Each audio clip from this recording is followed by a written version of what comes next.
கர்த்தருக்கு ஸ்தோத்திரம். Praise be to the Lord.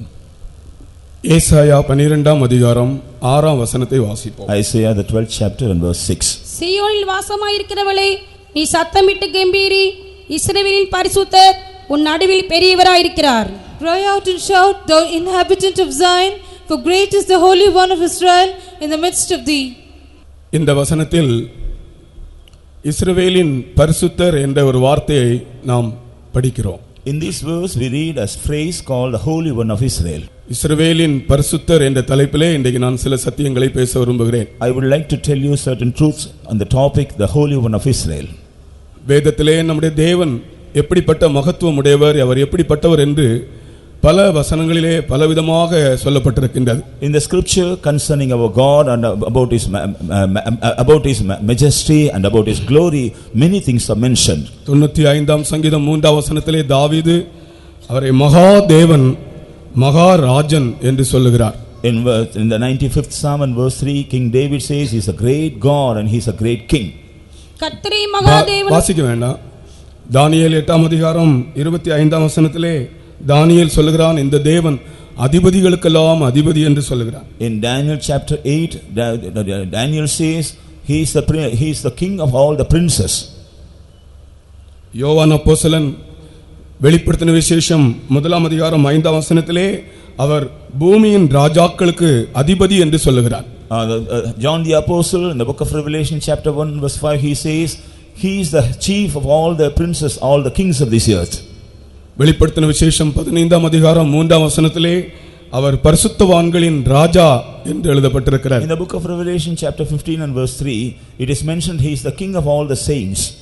ஏசாயா 37ஆம் அதிகாரம் 16ஆம் வசனத்திலே அவர் பூமியின் ராஜ்யங்களுக்கெல்லாம் தேவன் என்று எழுதப்பட்டிருக்கிறார். In Isaiah chapter 37 and verse 15, it is mentioned he is the God of all the kingdoms of the earth. அப்போஸ்தலனாகிய பவுல் 1 தீமோத்தேயு 6ஆம் அதிகாரம் 15ஆம் வசனத்திலே நித்தியானந்தமுள்ள ஏக சக்கராதிபதி என்று அவரை பற்றி எழுதுகிறார். In 1 Timothy chapter 6 and verse 15, St. Paul says he is the only chief of all eternal things. அது மட்டுமல்ல, ராஜாதி ராஜா என்றும் கர்த்தாதி கர்த்தா என்றும் அவர் எழுதுகிறார். Moreover, he says he is the king of kings and the lord of lords. Nebuchadnezzar தானியேல் 2ஆம் அதிகாரம் 47ஆம் வசனத்திலே சொல்லுகிறார், அவர் தேவர்களுக்கெல்லாம் தேவன் என்று. In Daniel chapter 2 and verse 47, the king Nebuchadnezzar says he is the king of all the gods. ராஜாக்களுக்கெல்லாம் அவர் ஆண்டவர் என்றும் சொல்லுகிறார். And he says he is the lord of all the kings. தரியு ராஜா சொல்லுகிறான், தானியேலின் புத்தகம் 6ஆம் அதிகாரம் 26ஆம் வசனத்திலே ஜீவனுள்ள தேவன் என்று. King Darius says in Daniel 6 verse 26, he is the God of all the living ones. இப்படி நம்முடைய தேவனுடைய அந்த மகத்துவமான நாமம் பல்வேறு விதங்களிலே வேதத்தில் குறிப்பிடப்பட்டிருக்கிறார். Likewise, about the majesty of the name of our God is mentioned in various ways. அவருடைய சுபாவங்களும் அவர் செய்கிற கிரியைகளும் அவர் எப்படிப்பட்டவர் என்பதை வாக்கினால் வர்ணிக்க முடியாத அளவு அவர் பெரிய தேவனாக இருக்கிறார். He is a great God, so that we cannot express with our mouth about his majesty and about his power and about his works. நாம் இப்பொழுது இன்றைக்கு இங்கே வாசித்த இந்த வசனத்திலே அவர் இஸ்ரவேலின் பரிசுத்தர் என்று ஒரு வார்த்தை, மிகவும் அருமையான ஒரு வார்த்தையை நாம் படித்தோம். In the verse that we have just read, we read a beautiful phrase called he is the Holy One of Israel. இஸ்ரவேல் என்ற வார்த்தை, இந்த பெயர் பழைய ஏற்பாட்டிலே ஒரு ஜாதியை குறிக்கிற பெயராக இருந்தது. The word Israel that mentions a nation in the Old Testament. ஆனால் புதிய ஏற்பாட்டிலே அது ஒரு ஜாதியை குறிக்கிற பெயர் அல்ல. தேவ சித்தம் செய்கிற ஜனங்கள் யாரோ அவர்கள்தான் இஸ்ரவேலர் என்று அழைக்கப்படுகிறார்கள். But in the New Testament it is not mentioning about a nation, but it mentions about the group of people, those who are doing the will of God. பாவ மன்னிப்பை பெற்று பரிசுத்த ஆவியை பெற்று தேவ ஆவியினால் நடத்தப்படுகிறவர்கள் யாரோ அவர்கள்தான் இஸ்ரவேலர் என்று அழைக்கப்படுகிறார்கள். After receiving the forgiveness of sin, on those who are anointed by the Holy Spirit and those who are led by the Holy Spirit, they are called Israelites. மாம்சத்தின் மேல் நம்பிக்கையாய் இராமல் ஆவியிலே ஆராதனை செய்து கிறிஸ்து இயேசுவுக்குள் மேன்மை பாராட்டுகிறவர்களே விருத்த சேதனம் உள்ளவர்கள் என்று எழுதப்பட்டிருக்கிறது. பாஸ்டர் மாணிக்கம் என்ற ஒரு பாஸ்டர் இருந்தார். அவர் அந்த வசனத்தை சொல்லும் போதெல்லாம் நான் கவனித்திருக்கிறேன். எப்பொழுதெல்லாம் சொல்வாரோ அவர்கள் யூதர்கள் என்று தான் சொல்வார். Pastor, there was a pastor called Pastor Manikum. Very often he used to say about this verse, those who are not having the confidence in the flesh, but worshipping the Lord in the Spirit, and those who are boasting in the Lord Jesus Christ, they are called Israelites. And this pastor used to say, they are the true Jews. கர்த்தருக்கு ஸ்தோத்திரம். Praise be to God. மாம்சத்தின் மேல் நம்பிக்கையாயிராமல் ஆவியிலே ஆராதனை செய்து கிறிஸ்து இயேசுக்குள் மேன்மை பாராட்டுகிறவர்களே விருத்த சேதனம் உள்ளவர்கள் அல்லது இஸ்ரவேலர். Those who do not have the confidence in the flesh, and those who are worshipping God in the Spirit, and those who are boasting in the Lord Jesus Christ, they are the true Jews, or they are the true Israelites. அப்படிப்பட்டவர்கள் நடுவிலே தேவன் பெரியவராக இருக்கிறார் என்று இந்த வசனத்திலே நாம் வாசித்தோம். And we have read here that God is so great among such people. தேவன் பெரியவராக இருப்பதால் நம்முடைய வாழ்க்கையிலே நமக்கு ஏற்படுகிற கஷ்டங்கள், நமக்கு ஏற்படுகிற நஷ்டங்கள், நமக்கு வருகிற எதிர்ப்புகள், யுத்தங்கள், சோதனைகள் அனைத்தும் அவருக்கு முன்பாக சிறியனவையாகவே இருக்கின்றன. Because our God is great, all our difficulties, our sufferings, our losses, our sicknesses and everything, they seem to be small before him. ஆகையால் தான் அவர் பெரியவராக இருக்கிறபடியால், அவர் நம்முடைய நடுவில் பெரியவராக இருக்கிறபடியால் அந்த ஜனங்களை பார்த்து கர்த்தர் சொல்கிறார், நீங்கள் சந்தோஷப்பட்டு கம்பீரியுங்கள். Because he is great among his people, looking at his people, he says, you rejoice and you be glad. ஒரு தடவை விட அந்த 6ஆம் வசனத்தை வாசிப்போம். Once again let us read that 6th verse. 12ஆம் அதிகாரம் 6ஆம் வசனத்தை ஒரு முறை விட நீங்கள் எல்லாரும் உங்களுடைய பைபிளில் பாருங்கள் இந்த வசனத்தை. All of you please notice this verse while it is read, chapter 12 and verse 6. சீயோனில் வாசமாயிருக்கிறவளே, நீ சத்தமிட்டு கம்பீரி, இஸ்ரவேலின் பரிசுத்தர் உன் நடுவில் பெரியவராயிருக்கிறார். Cry out and shout, thou inhabitant of Zion, for great is the Holy One of Israel in the midst of thee. இஸ்ரவேலின் பரிசுத்தர் உன் நடுவில் பெரியவராயிருக்கிறார். The Holy One of Israel in the midst, he is great. நீ கம்பீரி. So you shout.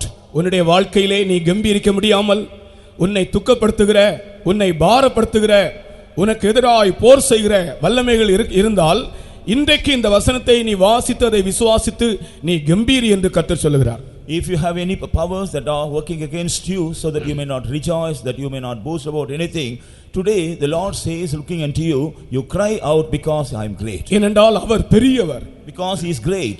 அவர் பெரியவர் என்று விசுவாசிக்கிறவர்கள் நம்முடைய கரங்களை உயர்த்தி ஒரு வல்லமையாய் விசுவாசத்தோடு, தைரியத்தோடு, நம்பிக்கையோடு ஒரு அல்லேலூயா சொல்லுவோமாக. All those who believe he is great, hallelujah. Hallelujah, hallelujah.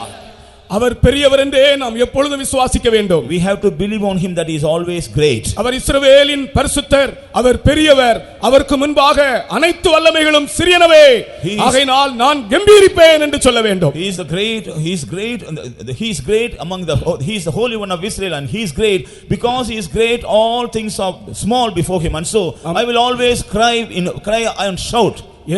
எந்த நேரத்திலும் சில வேளைகளிலே நாம் இந்த காரியத்தை அதிகமாய் நாம் விசுவாசிக்காமல் போறபடினால் தான் நம்முடைய காரியங்களை குறித்து கவலைப்பட்டு கலங்குகிறோம். Because we are not able to believe this truth, many occasions, because by thinking when we see our difficulties and all things, we used to become discouraged. எந்த மனுஷனானாலும் கலக்கம் என்பது அவனுடைய இதயத்திலே வரக்கூடும். For any man this confusion can come in his heart. ஆனால் இந்த வசனத்தை விசுவாசித்தால் அவன் கம்பீரிப்பான். But if he believes this verse, he will shout. இன்றைக்கு கர்த்தர் உங்களோடு சொல்லுகிறார், இந்த வசனத்தை நீங்கள் விசுவாசித்து எந்த சூழ்நிலையிலும் அவர் பெரியவர் என்று விசுவாசித்து நீங்கள் கம்பீரிக்க வேண்டும். Today the Lord is telling you, in all circumstances, in all situations, you have to believe him that he is great, and you have to shout in him. இனி இந்த பரிசுத்தர், இஸ்ரவேலின் பரிசுத்தர் ஆகிய தேவன் அவர் என்ன செய்கிறார் என்று இன்னும் சில காரியங்களை நான் உங்களோடு பேச விரும்புகிறேன். I would like to tell certain things about the Holy One of Israel as to what he will do.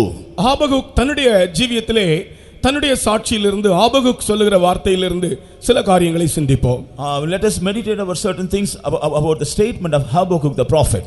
Habakkuk தீர்க்கதரிசி ஆபகுக் 1 அதிகாரம் 12ஆம் வசனத்திலே இந்த இஸ்ரவேலின் பரிசுத்தர் தன்னுடைய வாழ்க்கையிலே கிரியை செய்கிறபடியினால் அவர் என்ன சொல்லுகிறார் பாருங்கள். This prophet Habakkuk, because the Lord did certain things in his life, we find, what does he say?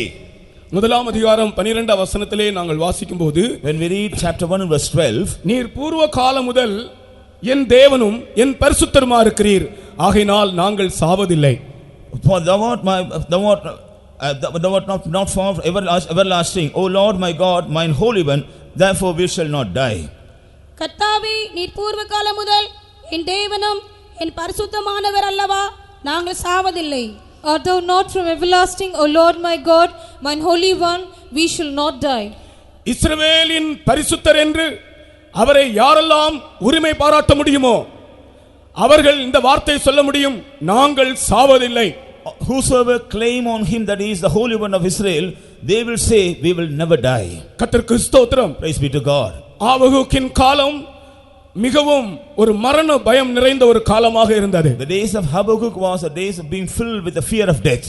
எப்பொழுது சத்துருக்கள் வருவார்கள், எப்பொழுது இவர்களை சிறைப்பிடித்துக் கொண்டு போவார்கள், எப்பொழுது இவர்களுக்கு தீமை ஏற்படும் என்று தெரியாமல் கலங்கி மரண பயத்தோடு இருந்த ஒரு நாட்கள் காலகட்டமாக இருந்தது. It was the days wherein they were always afraid of that enemies coming over them and captivating them and destroying them.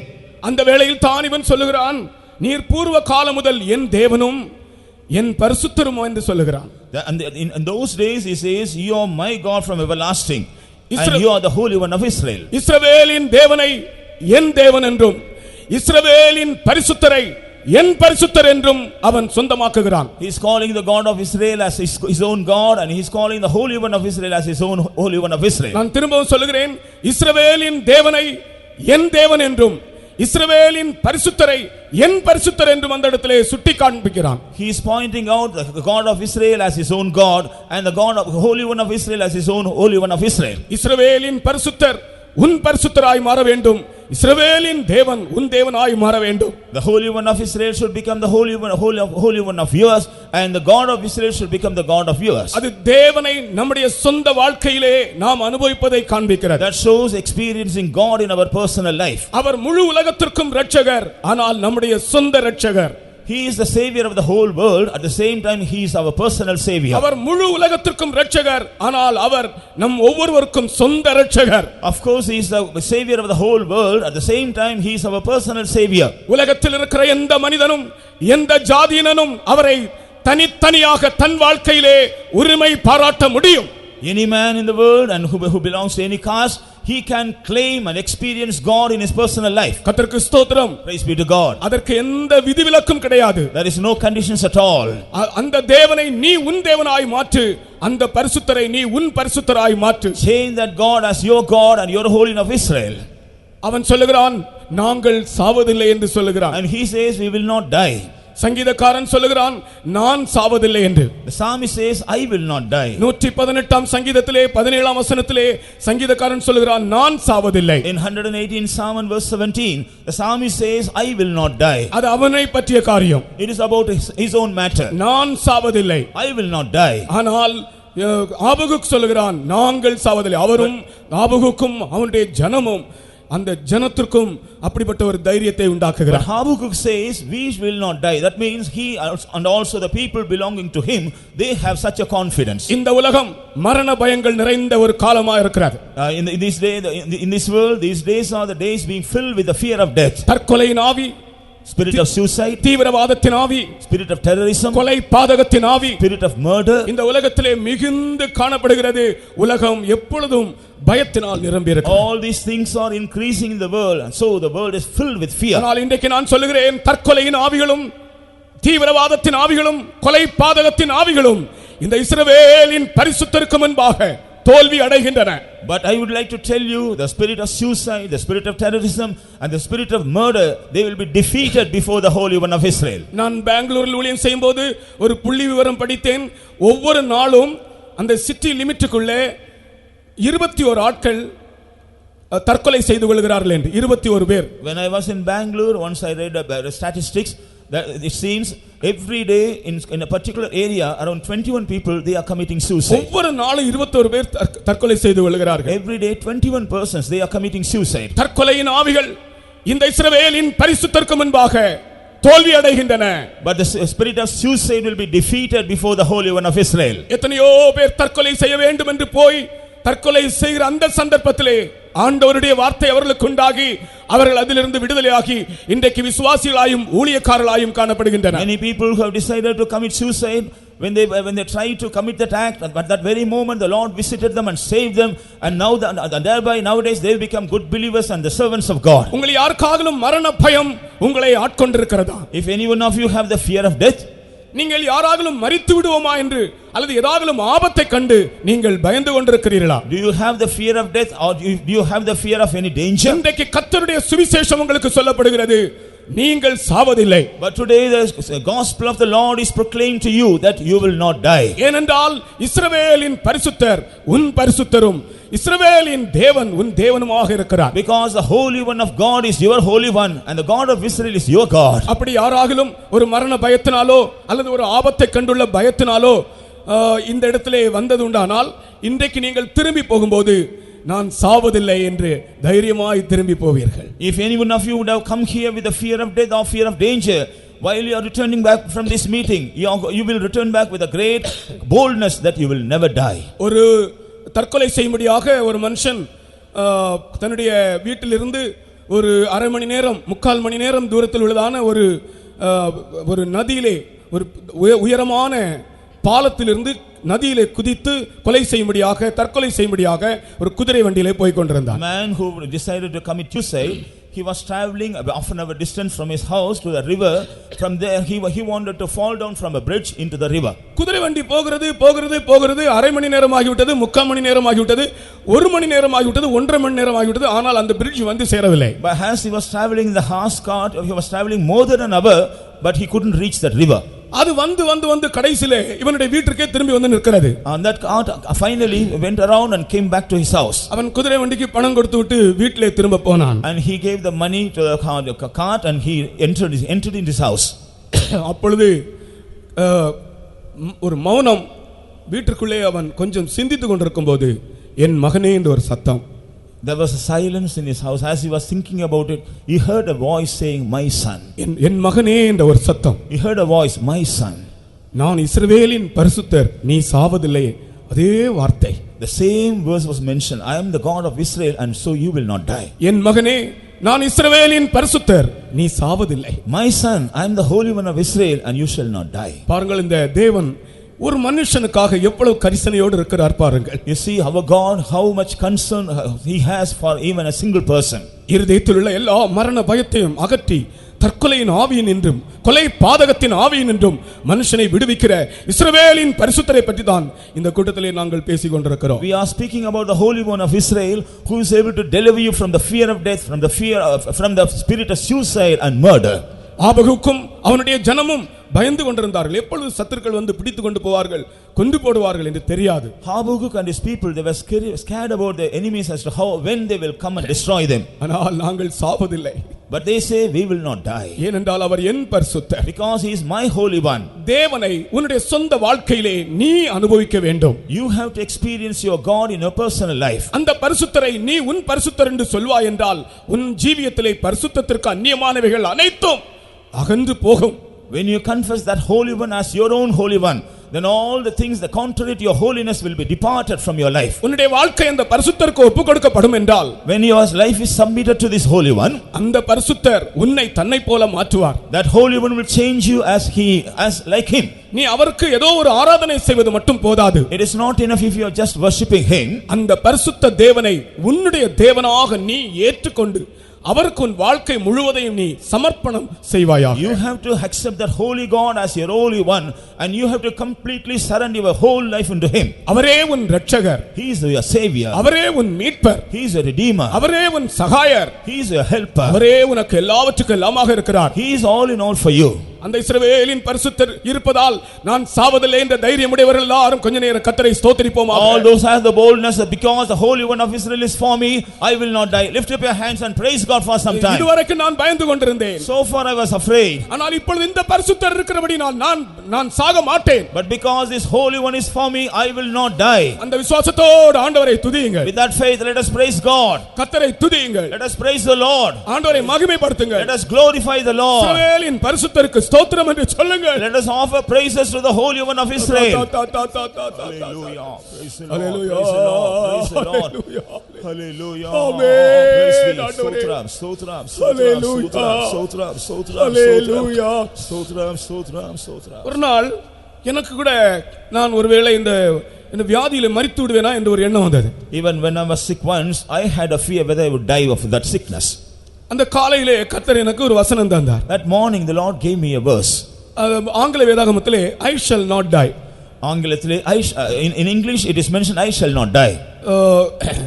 Tamil வேத புத்தகத்திலே அது சேர்த்து சொல்லப்பட்டு நான் சாவாமல் பிழைத்திருந்து கர்த்தரின் செய்கைகளை விவரிப்பேன் என்று. ஆனால் ஆங்கில புத்தகத்தில் I shall not die.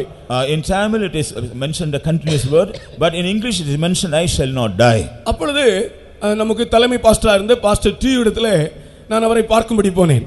At that time I went to see our late pastor T.O. Thomas. அவர் கேட்டார், நீங்கள் பலவீனமா இருக்கிறதாக நான் கேள்விப்பட்டேனே என்று சொன்னார். And he asked me, I heard you were weak. கர்த்தர் என்ன சொன்னார் உங்களிடத்தில் என்று கேட்டார். And he asked me, what did the Lord tell you? எனக்கு அன்றைய காலையில தான் இந்த வார்த்தை எனக்கு திட்டமாக ஆண்டவர் பேசினார். That day morning only the Lord in a definite manner spoke to me. நான் சொன்னேன், pastor I shall not die but live and declare the works of the Lord. அந்த வசனம் எனக்கு இன்றைய காலையில ஆண்டவர் தந்தார் என்று சொன்னேன். Then I told him, pastor, the Lord gave me this verse, I shall not die but I will declare the works of the Lord. அவர் சந்தோஷப்பட்டு அவர் ரெண்டு கையை இந்த தலையில கை வைத்து ஜெபம் பண்ணினார். He was rejoicing and he kept both of his hands upon my head and prayed. அப்படிதான் நாம் சாவதில்லை, அந்த மரண பயங்கள் நம்ம ஜீவியத்தை விட்டு அகற்றப்பட்டன. Then the fear of death was removed from my life. அவர் நம்மை மரண பயத்திலிருந்து விடுவிக்கிறவர். He is the one who delivers us from the fear of death. ஆபத்தினின்று விடுவிக்கிறவர். He is the one who delivers us from danger. நீங்கள் யாராலும் பயத்தின் ஆவி உடையவர்களாக இருந்தால் கர்த்தர் உங்களோடு பேசுகிறார். இஸ்ரவேலின் பரிசுத்தர் ஜீவிக்கிறார், ஆகையால் உங்களுடைய பயத்திலிருந்து உங்களை விடுவிக்கிறார். If any one of you have the fear of death, this evening the Holy One of Israel is speaking to you. He says the Holy One of Israel is living for you and so he is ready to deliver you from that fear. அடுத்ததாக நாம் பார்க்கும்போது Nextly, இந்த இஸ்ரவேலின் பரிசுத்தர் செய்கிற இன்னொரு காரியம், another thing the Holy One of Israel is doing. ஏசாயா 55ஆம் அதிகாரம் 5ஆம் வசனத்திலே நாம் படிக்கும்போது, In Isaiah chapter 55 and verse 5, நீ அறியாதிருந்த ஜாதி இஸ்ரவேலின் பரிசுத்தர் நிமித்தம் உன்னிடத்தில் வரும். The nation which you were not knowing, they will come unto you because of the Holy One of Israel. நீ அறியாதிருந்த ஜாதி இஸ்ரவேலின் பரிசுத்தர் நிமித்தம் உன்னிடத்தில் ஓடி வரும். The nation that knoweth not and the nations that you knew not, they will run unto thee because of the Lord thy God. இது புறஜாதிகளுடைய இரட்சிப்பை குறித்து, புறஜாதிகள் இயேசுவண்டை வருவதை குறித்து சொல்லப்பட்ட ஒரு தீர்க்க தரிசன வார்த்தை. This is a prophecy about the Gentiles who will be brought to salvation. ஏசாயா 55ஆம் அதிகாரம் 5ஆம் வசனத்தை வாசித்து பாருங்கள். Just read Isaiah chapter 55 and verse 5. இதோ நீ அறியாதிருந்த ஜாதியை வரவழைப்பாய், உன்னை அறியாதிருந்த ஜாதி உன் தேவனாகிய கர்த்தர் நிமித்தமும் இஸ்ரவேலுடைய பரிசுத்தரின் நிமித்தமும் உன்னிடத்திற்கு ஓடி வரும், அவர் உன்னை மேன்மைப்படுத்தி இருக்கிறார். Behold, thou shalt call a nation that thou knowest not, and nations that knew not thee shall run unto thee because of the Lord thy God and for the Holy One of Israel, for he hath glorified thee. நீ அறியாதிருந்த ஜாதி இஸ்ரவேலின் பரிசுத்தர் நிமித்தம் உன்னிடத்திற்கு ஓடி வரும். The nations that knew not shall run unto thee because of the Holy One of Israel. இங்கே யாராகிலும் ஆத்தும பாரம் உள்ளவர்கள் இருந்தால் இந்த வசனத்தை கொண்டுதான் நீங்கள் ஆத்துமாக்களை சம்பாதிக்க வேண்டும். If any one of you have a burden for souls, it is through these verse you have to gain souls. இதுவரைக்கும் ஆத்தும பாரம் இல்லாதவர்களாக இருந்தால் இந்த வசனத்தை வைத்துக்கொண்டு நீங்கள் ஆத்துமாக்களை சம்பாதிக்க புறப்படுங்கள். If you do not have the burden of souls so far, you claim this verse and you go forth to save the souls. General William booth என்பவர் தன்னுடைய வாழ்க்கையிலே இந்த வசனத்தை வைத்துதான் அவருடைய ஆத்ம ஆதாயத்தை, ஆத்ம மீட்புக்கான பணியை செய்ததாக எழுதுகிறார். It seems General William Booth, he began his ministry of gaining the souls on the basis of this verse. இங்கிலாந்தின் வீதிகளிலே அவர் நடந்து திரிந்தார். He was walking in the streets of England. இந்த வசனத்தை வைத்துக் கொண்டார். இது இஸ்ரவேலின் பரிசுத்தர் நிமித்தம் நீ அறியாத ஜாதி உன்னிடத்தில் ஓடி வரும் என்ற வசனத்தை வைத்துதான், அதை விசுவாசித்துதான் அந்த ஜாதிகளுக்குள்ளே ஜனங்களுக்குள்ளே இயேசுவை குறித்து அவர் அறிவித்தாராம். By believing this verse, the nations that knew not will come unto you because of the Holy One of Israel. He was walking about the streets of England. கர்த்தருக்கு ஸ்தோத்திரம். Praise be to God. இவர் இயேசுவை பற்றி சொல்லும்போது எல்லாரும் பரியாசம் பண்ணுவார்களாம். When he used to tell about Jesus, others used to mock at him. இங்கிலாந்தின் தெருக்களிலே ஓடுவாராம். He used to run in the streets of England. ஓடும்போது நெருப்பு நெருப்பு நெருப்பு பிடிக்கிறது என்று சொல்லிக்கொண்டே ஓடுவாராம். While he was running, he used to cry saying it's fire, fire. எல்லாரும் நெருப்பு அணைப்பதற்காக அவரோடு பின்னாலே ஓடுவார்கள். So everybody used to run behind him in order to quench the fire.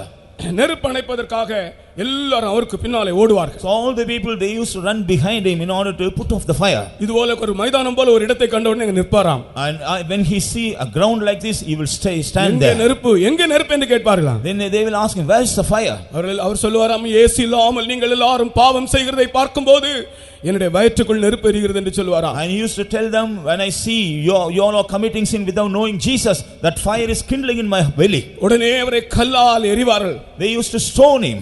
அழுகின முட்டையை கொண்டு எறிவார்களாம். They used to throw the rotten eggs upon him. அவர் என்ன சொல்லுகிறார் என்றால், இதெல்லாவற்றின் மத்தியிலும் என் நிமித்தம் அல்ல, என்னுடைய கிரியைகள் நிமித்தம் அல்ல, இஸ்ரவேலின் பரிசுத்தர் நிமித்தம் ஒரு கூட்டம் ஜனம் அவரிடத்தில் ஓடி வருவார்கள்.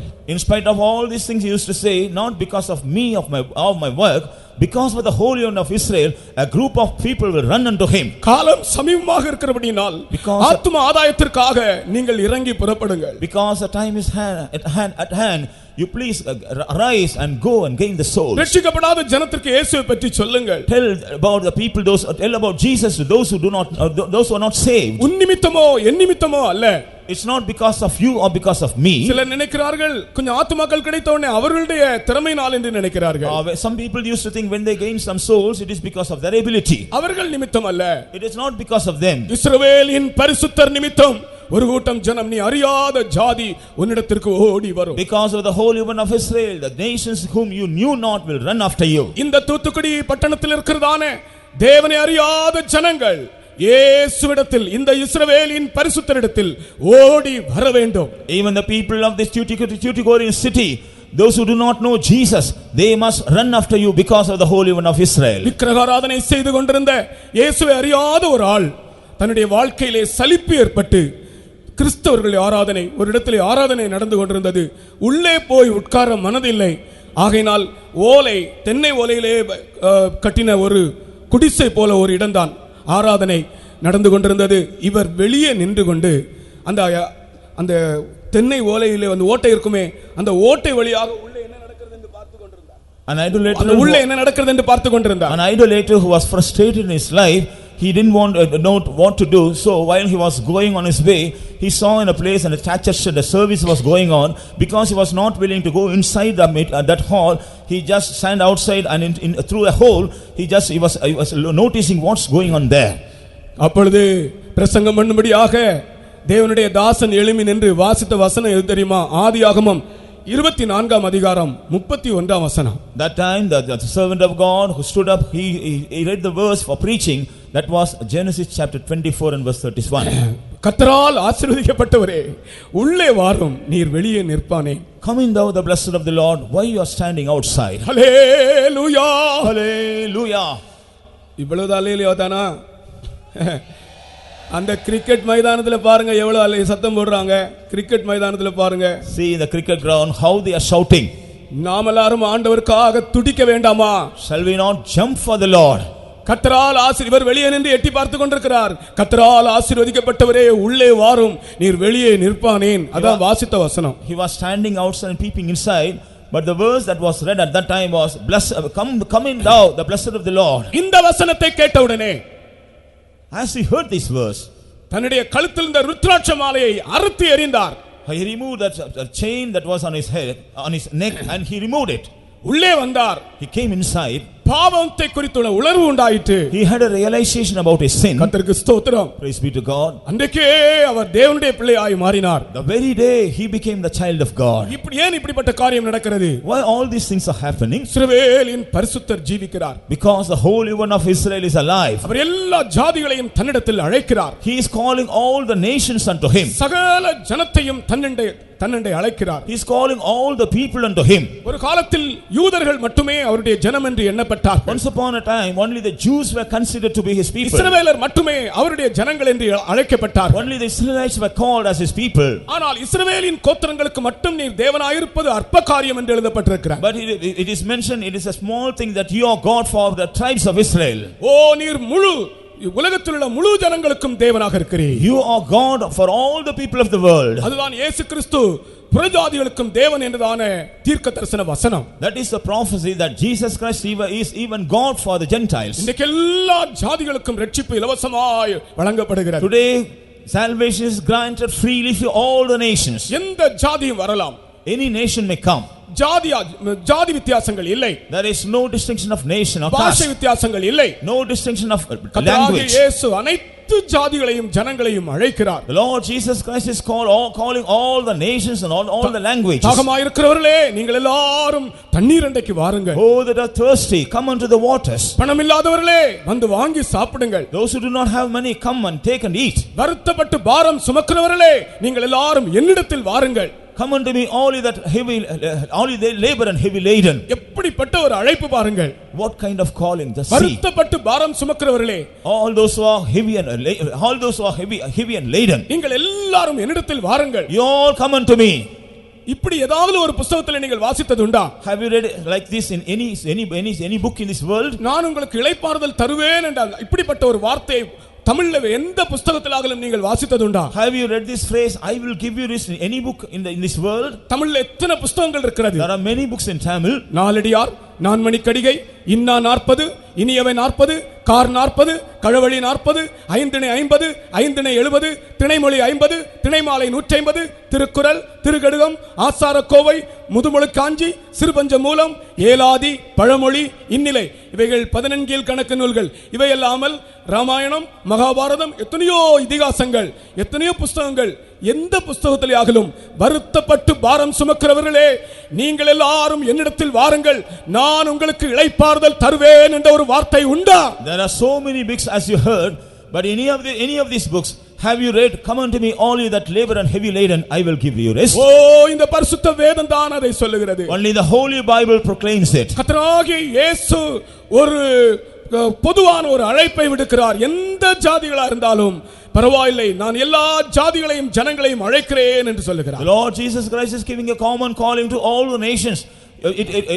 You may belong to any nation or any tongue, you come unto me. கர்த்தருக்கு ஸ்தோத்திரம். Praise be to God. இஸ்ரவேலின் பரிசுத்தர் சகல ஜனங்களையும் அழைக்கிறார். The Holy One of Israel is calling all the people. இஸ்ரவேலின் பரிசுத்தர் சகல ஜாதிகளையும் நேசிக்கிறார். The Holy One of Israel is loving all the nations. இஸ்ரவேலின் பரிசுத்தர் சகல ஜனங்களையும் பரிசுத்தமாக்குகிறார். The Holy One of Israel is sanctifying all the people. மனுஷனுடைய வாழ்க்கையை மாற்றி அமைக்கிறார். He is able to change the life of man. கொலைபாதகனை அன்புள்ளவனாய் மாற்றுகிறார். He is changing the murderer as the one who is filled with love. ஓ, மனுஷனுடைய வாழ்க்கைகளை கர்த்தர் எப்படி மாற்றி இருக்கிறார் பாருங்கள். See how the Lord has changed the lives of people. எவ்வளவு பயங்கரவாதிகளை கர்த்தர் தாழ்மையுள்ளவர்களாய் மாற்றி இருக்கிறார். Even the terrorists, the Lord has changed them as humble people. அகங்காரிகளை விசுவாசிகளாய் மாற்றி இருக்கிறார். He has changed the proud people as believers. தாழ்மையில்லாதவர்களை தாழ்மையுள்ளவர்களாய் மாற்றி இருக்கிறார். Those who do not have humility, God has changed them as humble people. பண ஆசை உள்ளவர்களை பிரதிஷ்டை உள்ளவர்களாய் மாற்றி இருக்கிறார். Those who had the love of money, the Lord has changed them as dedicated people. உலகத்தை நேசிக்கிறவர்களை பிரதிஷ்டை உள்ளவர்களாய் மாற்றி இருக்கிறார். He has changed the people, those who love the world, as the dedicated ones. அது இஸ்ரவேலின் பரிசுத்தருடைய வல்லமையான கிரியை. That is the powerful work of the Holy One of Israel. கர்த்தருக்கு ஸ்தோத்திரம். Praise be to God. அடுத்ததாக இந்த இஸ்ரவேலின் பரிசுத்தர் செய்கிற இன்னொரு காரியத்தை நான் சொல்லுகிறேன். And let us I'll tell you another thing that the Holy One of Israel is doing. இந்த இஸ்ரவேலின் பரிசுத்தரை பற்றி நான் பரிசுத்தர், அதனால் நீங்களும் பரிசுத்தமாயிருங்கள் என்று அவர் சொல்லுகிறார். About the Holy One of Israel it is mentioned, I am holy and so be you also be holy. இந்த இஸ்ரவேலின் பரிசுத்தர் தன்னைப் போலவே அனைத்து மக்களும் பரிசுத்தமாய் இருக்க வேண்டும் என்று விரும்புகிறார். So the Holy One of Israel, he desires that everybody should change like him as he is holy. நான் பரிசுத்தர், ஆகையால் நீங்களும் பரிசுத்தராயிருங்கள். I am holy and therefore be ye also holy. இந்த வசனம் ஒரு 4 இடங்களில் எழுதப்பட்டிருக்கிறது. This verse is mentioned in 4 places. முதலாவது லேவியராகமம் 11ஆம் அதிகாரம் 45ஆம் வசனத்திலே, first of all in the book of Leviticus chapter 1 and verse 45, நான் பரிசுத்தர், ஆகையால் நீங்களும் பரிசுத்தராயிருங்கள். I am holy and so be ye also holy.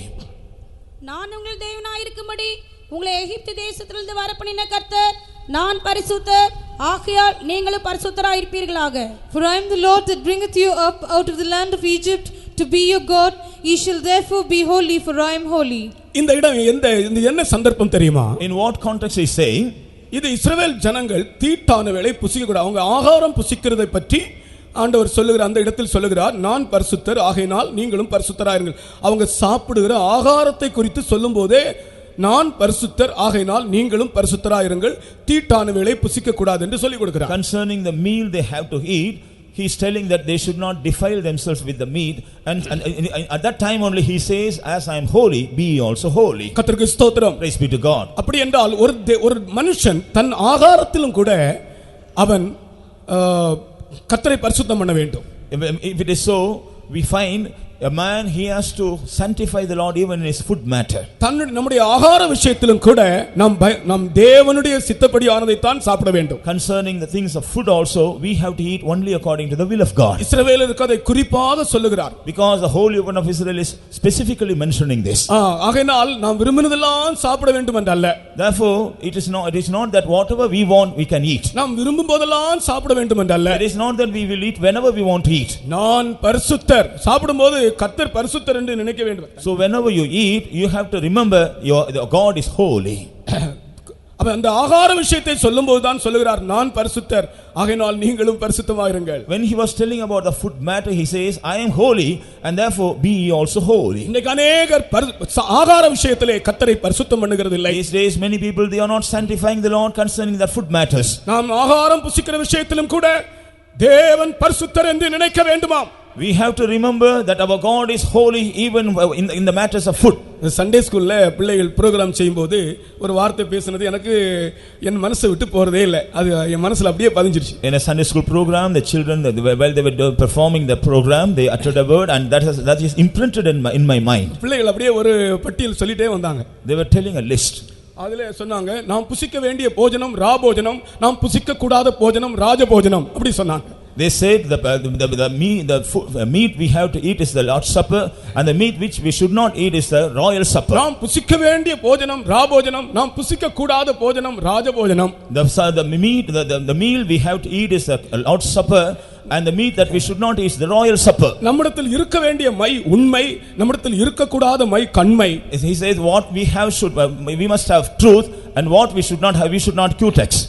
பிள்ளைகள் அதை சொல்லும்போது அந்த ஆகார விஷயத்தை பற்றி சொன்னது அது மிக விசேஷமா இருந்தது. So when the children was mentioning about the food, it was very, very special. நாம் புசிக்க வேண்டிய விசேஷமான போஜனம் எது? What is the special food we have to eat? ராபோஜனம். That is the Lord's table. ராபோஜனம் புசிக்கிறவர்கள் எல்லாரும் ஒரு அல்லேலூயா சொல்லுவாங்க. Hallelujah.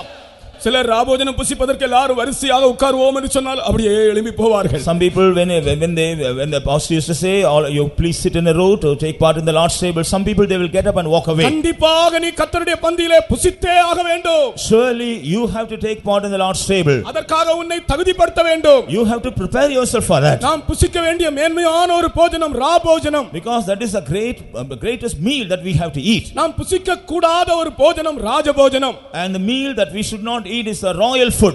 அதுதான் அந்த சாத்ராக் மேஷாக் ஆபேத்நேகோ இல்ல தானியேல் சாத்ராக் மேஷாக் ஆபேத்நேகோ என்பவர்கள் அதை புசிக்க மாட்டோம் என்று சொன்னார். Daniel, Shadrach, Meshach and Abednego, they decided not to eat that. ராஜபோஜனம் புசிக்க மாட்டோம். They said we will not eat the royal meat. ஏனென்றால் கர்த்தர் பரிசுத்தர். Because our Lord is holy. அதனால் அவரை துக்கப்படுத்தக்கூடிய அளவிலே நாங்கள் ராஜபோஜனத்தை புசிக்க மாட்டோம். Therefore we will not eat the royal food in order to grieve our God. நீங்கள் சாப்பிடும்போது கர்த்தர் துக்கப்படக்கூடியதான ஒரு ஆகாரத்தை நீங்கள் சாப்பிடக்கூடாது. While you are eating, don't eat anything by which you are grieving the Lord. அடுத்தது நான் பரிசுத்தர் நீங்களும் பரிசுத்தராயிருங்கள் என்று இன்னொரு இடத்திலே வாசிக்கிறோம். And again we read, I am holy and be also holy. லேவியராகமம் 19 அதிகாரம் 2ஆம் வசனத்திலே நான் பரிசுத்தர். Leviticus 19 chapter verse 2, we read the same thing. நீ இஸ்ரவேல் புத்திரரின் சபை அனைத்தோடும் சொல்ல வேண்டியது என்னவென்றால், உங்கள் தேவனும் கர்த்தருமாகிய நான் பரிசுத்தர் ஆகையால் நீங்களும் பரிசுத்தராயிருங்கள். Speak unto all the congregation of the children of Israel and say unto them, ye shall be holy, for I the Lord your God am holy. அது தகப்பனுக்கு தாய்க்கும் கீழ்ப்படிவு என்று இருக்கு இல்லையா? உங்களில் அவனவன் தன் தாய்க்கும் தன் தகப்பனுக்கு பயந்திருக்கவும். பாருங்கள், இது எந்த சந்தர்ப்பம் பாருங்கள். பிள்ளைகள் எல்லாம் கவனிங்க. பிள்ளைகள் எழுப்பி போகாதீங்க தயவு செய்து. All the children please listen. எல்லா பிள்ளைகளும் கர்த்தருக்கு பெற்றோருக்கு கீழ்ப்படிய வேண்டும். All the children they have to obey their parents. தாய் தகப்பனை கனம் பண்ண வேண்டும். They have to honor their father and mother. ஏனென்றால் நான் பரிசுத்தர் ஆகையால் நீங்களும் பரிசுத்தராயிருங்கள். Because I am holy, you also be holy. இன்றைக்கு நாம் ஜீவிக்கிற இந்த உலகம் ஒரு தடையில்லாத சமுதாயம் என்று அழைக்கப்படுகிற உலகமாக இருக்கிறது. The world wherein we are living in today, it has no obstacles and restrictions. பிள்ளைகள் அப்படியே ஃப்ரீயாக விட நினைக்கிறார்கள். The children they expect that they should be set free. பிள்ளைகள் கண்டிப்பை விரும்புவதில்லை. They don't want any corrections. பெற்றோருக்கு பயப்படுகிறதில்லை. They don't fear the parents. ஆனால் கர்த்தருடைய வசனம் பழைய ஏற்பாட்டிலும் அப்படித்தான் புதிய ஏற்பாட்டிலும் அப்படித்தான் சொல்லுகிறது, பெற்றோருக்கு கீழ்ப்படியுங்க. But the word of God says even in the Old Testament and in the New Testament that they have to obey the parents. நாட்கள் நீடித்திருப்பதற்கு உன் தகப்பனையும் உன் தாயையும் கனம் பண்ணுவாயாக. For your days to be extended, you have to honor your father and mother. உன் தகப்பனையும் உன் தாயையும் கனம் பண்ணுவாயாக. You have to honor your father and mother. பிள்ளைகளே, கர்த்தர் பரிசுத்தர், ஆகையினால் உங்கள் பெற்றோருக்கு நீங்கள் பயந்து கீழ்ப்படிந்து நடவுங்கள். Children, our Lord is holy and therefore fear your parents and obey them. தாய் தகப்பன்மாருக்கு கீழ்ப்படிகிறவர்கள் தேவனை கனம் பண்ணுகிறவர்கள். Those who obey the father and mother, they are honoring God. இன்றைக்கு अनेक பிள்ளைகள் பெற்றோருக்கு அடங்குவதே இல்லை. Nowadays many children they don't subject themselves to their parents. இஸ்ரவேலின் பரிசுத்தர் துக்கப்படுவார். So the Holy One of Israel is grieved over you. தகப்பன் தாயுடைய போதகத்தை நீ தள்ளக்கூடாது.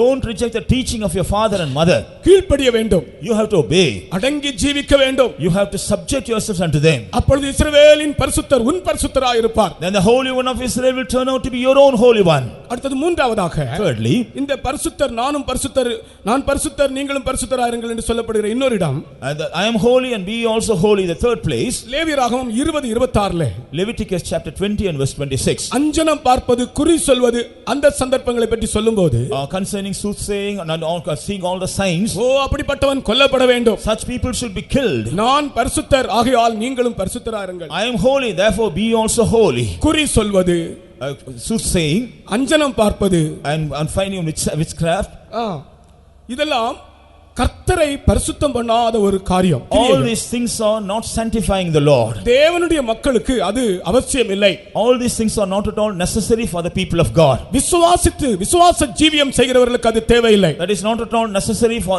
those who are living by faith. அஞ்சனம் பார்க்கிறவர்கள், குறி சொல்லுகிறவர்கள், நார் பார்க்கிறவர்கள், ராகுகாலம் பார்க்கிறவர்கள், யமகாண்டம் பார்க்கிறவர்கள், இதெல்லாம் கர்த்தர் பரிசுத்தர் என்று அறிக்கையிடாத ஜனங்களாகும். Those who are going for soothsaying, those who are going for all enchantments, and all those who are dying for seeing all the days and times, all these things are grieving the Lord. அஞ்சனம் பார்க்கிறவர்களையும் குறி சொல்லுகிறவர்களையும் அவர்களை காலி செய்யும், அவர்களை அழிக்க வேண்டும். All those who are soothsaying, all those who are doing all these things, they must be killed. நமக்கு ஏதாவது ஒரு சந்தர்ப்பம் வரும்போது நாம் போய் குறி கேட்க கூடாது. When some occasions come in our life, we should not go after the soothsayers. இந்த கூட்டத்திலே நீங்கள் யாராலும் உங்களுடைய வாழ்க்கை சம்பந்தமாக குறி கேட்கிறவர்களாக இருந்தால், இன்றைக்கு கர்த்தர் உங்களோடு பேசுகிறார். அது இஸ்ரவேலின் பரிசுத்தருக்கு அடுத்த காரியம் அல்ல. If you have this habit in your life, those who are seated in this in our midst, such people, God is speaking to you. This is not meant for the people of God. சகலமும் திட்டம் பண்ணப்பட்ட நிச்சயமான நித்திய உடன்படிக்கையை அவர் என்னோடு செய்திருக்கிறார். He has made an eternal covenant with after determining everything. உன்னுடைய தனிப்பட்ட வாழ்க்கை குறித்து சகலமும் திட்டம் பண்ணப்பட்ட நிச்சயமான நித்திய உடன்படிக்கையை உன்னோடு அவர் பண்ணி இருக்கிறார். He has made an eternal covenant with you, who has planned everything for you eternally, and he has made that covenant with you. ஆகையால் நீ குறி சொல்லுகிறவனிடத்திலே போய் உன்னுடைய வாழ்க்கை பற்றி விசாரிக்க வேண்டிய அவசியம் இல்லை. Therefore you need not go to the people, those who have the familiar spirit, and inquire about them. நீ முழங்கால் நின்று இந்த இஸ்ரவேலின் பரிசுத்தரை நோக்கி ஆண்டவரே என்று கூப்பிடு. Being on your knees, you have to cry unto the Lord God of Israel, who is the Holy One of Israel. இயேசுவே என்று கூப்பிடு. You cry unto God, Jesus. எனக்கு பதில் தாரும் ஐயா என்று சொல்லு. Lord, answer me, you say. நிச்சயமாய் அவர் உன்னோடு பேசுவார். Surely he will speak to you. உன்னுடைய வாழ்க்கையிலே நீ செய்ய வேண்டிய காரியத்தை உனக்கு அறிவிப்பார். And he will tell you, and he will reveal what you have to do in your life. கர்த்தருக்கு ஸ்தோத்திரம். Praise be to God. அது மட்டுமல்ல, Not only that, நாம் 1 பேதுருவிலே வாசிக்கும்போது கூட அந்த இடத்திலே இந்த நான் பரிசுத்தர் ஆகையால் நீங்களும் பரிசுத்தராயிருங்கள் என்று எழுதுகிறார். In 1 Peter also we read the Peter is writing as God says, I am holy and therefore be also holy. 1 பேதுரு 1:16 நாம் படிக்கும்போது 1 Peter chapter 1 and verse 16, இந்த இச்சைகளின்படி நாம் நடக்க கூடாது என்று சில காரியங்களை எழுதுகிறார். he is mentioned certain things that we should not walk after the lust. உலக இச்சைகளின்படி நாம் நடக்க கூடாது. We should not walk after the lust of this world. அப்படி எழுதிவிட்டு After writing this, நான் பரிசுத்தர் என்று எழுதுகிறார். he says, I am holy. கர்த்தருக்கு ஸ்தோத்திரம். Praise be to God. இந்த உலக இச்சைகளின்படி நாம் நடக்காமல் கர்த்தரின் பரிசுத்தருக்கு, இந்த இஸ்ரவேலின் பரிசுத்தருக்கு நாம் கீழ்ப்படிய பயந்து நடக்க வேண்டும். We have to obey and fear the Holy One of Israel, not walking after the lust of this world. அதற்காகத்தான் அந்த பரிசுத்தரால் நாம் அபிஷேகம் பண்ணப்பட்டோம். It is for that cause we have been anointed with that Holy One. 1 யோவான் 2ஆம் அதிகாரம் 17ஆம் வசனத்திலே அந்த பரிசுத்தர் நம்மை அதற்காகத்தான் அபிஷேகம் பண்ணினாராம். In 1 John chapter 2 and verse 17 we read that Holy One has anointed for that cause. 1 யோவான் 2ஆம் அதிகாரம் 17ஆம் வசனத்திலே வாசித்தால் தெரியும். In 1 John chapter 2 and verse 17 if you read you will know it. அந்த பரிசுத்தராலே நாம் அபிஷேகம் பண்ணப்பட்டிருக்கிறோம். We are anointed by that Holy One. கிறிஸ்தவ ஜீவியம் என்பது ஒரு anointed life, அதாவது பரிசுத்த அந்த அபிஷேகம் பண்ணப்பட்ட ஜீவியம். Christian life is an anointed life.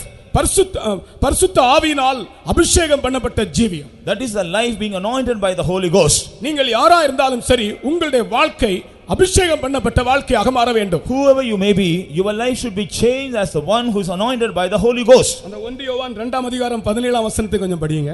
Read 1 John 2:17. 17 20. 17 and 20. நீங்கள் பரிசுத்தராலே பெற்ற அபிஷேகம் இவைகள் எல்லாம் உங்களுக்கு போதிக்கிறது. 20. நீங்கள் பரிசுத்தராலே அபிஷேகம் பெற்று அப்ப அந்த நீங்க பரிசுத்தராலே அபிஷேகம் பெற்று You have an unction through the Holy One. இந்த பரிசுத்தர் என்ன செய்கிறார் பாருங்கள். What does this Holy One does? அவர் நம்மை அபிஷேகம் பண்ணுகிறார். He is anointing us. என்னுடைய 18வது வயதிலே நான் 17வது வயதிலே நான் பரிசுத்தாவினுடைய அபிஷேகம் பெற்றேன். I received the anointing of the Holy Spirit on my 17th age. 18 வயசு முடிந்து 19வது வயதிலே நான் ஊழியத்திற்கு வந்தேன்.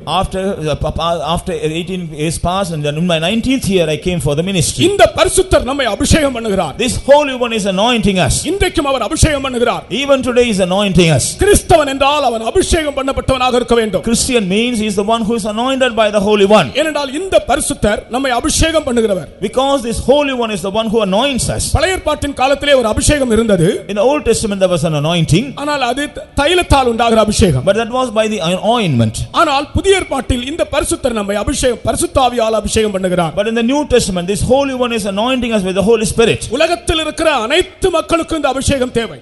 All the people of this world they need this anointing. இந்த அபிஷேகம் என்ன செய்கிறதாம்? What does this anointing do?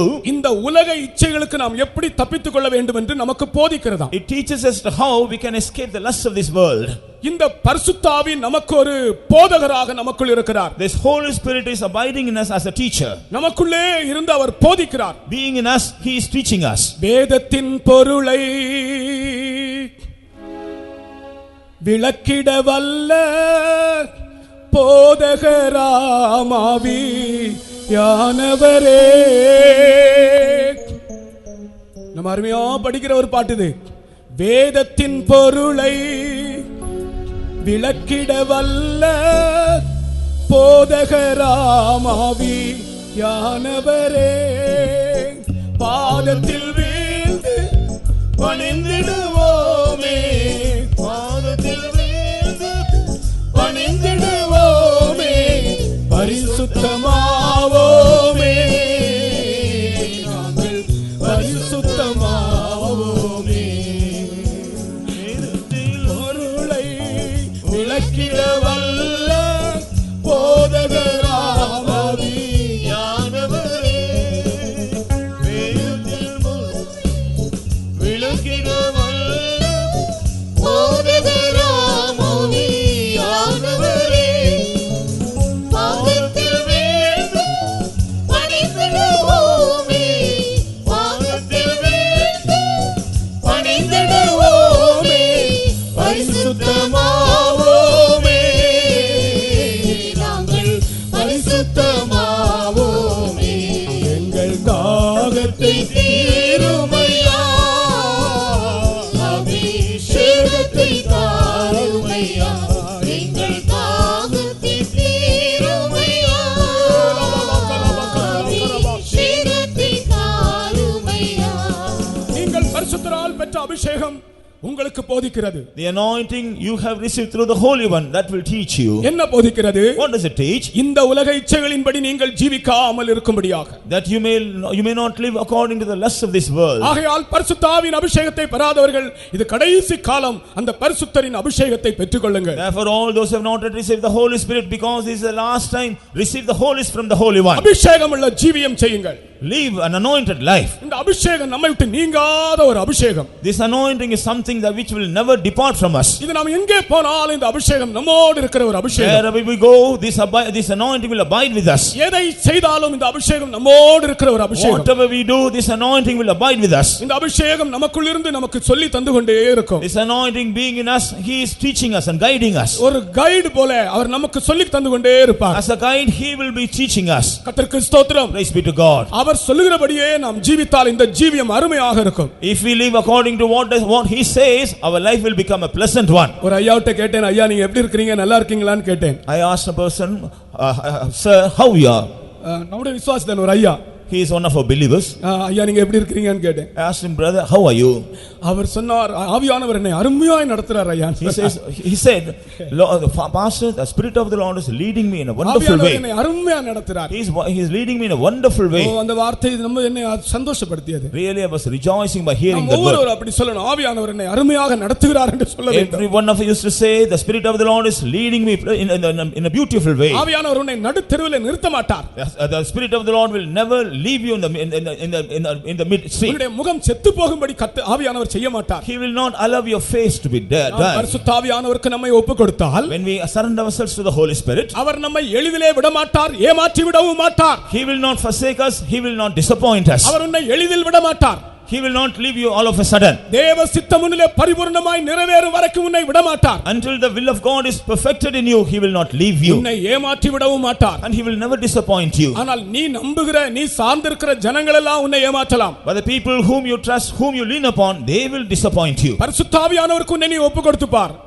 Just yield yourself to the Holy Spirit. இந்த பரிசுத்த ஆவியின் அபிஷேகம் உன்னை நிச்சயமாக அருமையாக நடத்தும், உன்னை வெட்கப்படுத்தாது. This anointing of the Holy Spirit will definitely lead you in a beautiful way, and it will never put you to shame. எந்த சூழ்நிலைகளுக்கும் உரிய ஒரு தூது அந்த பரிசுத்த ஆவியினிடத்தில் உண்டு. The Holy Spirit has a message for any situations. எந்த சூழ்நிலைகளுக்கும் ஏற்ற வார்த்தை அந்த பரிசுத்த ஆவியினிடத்தில் உண்டு. The Holy Spirit has the word for any situations. எந்த சூழ்நிலைகளுக்கும் ஏற்ற ஒரு ஆலோசனை அந்த பரிசுத்த ஆவியினிடத்தில் உண்டு. The Holy Spirit has the counsel for any situations.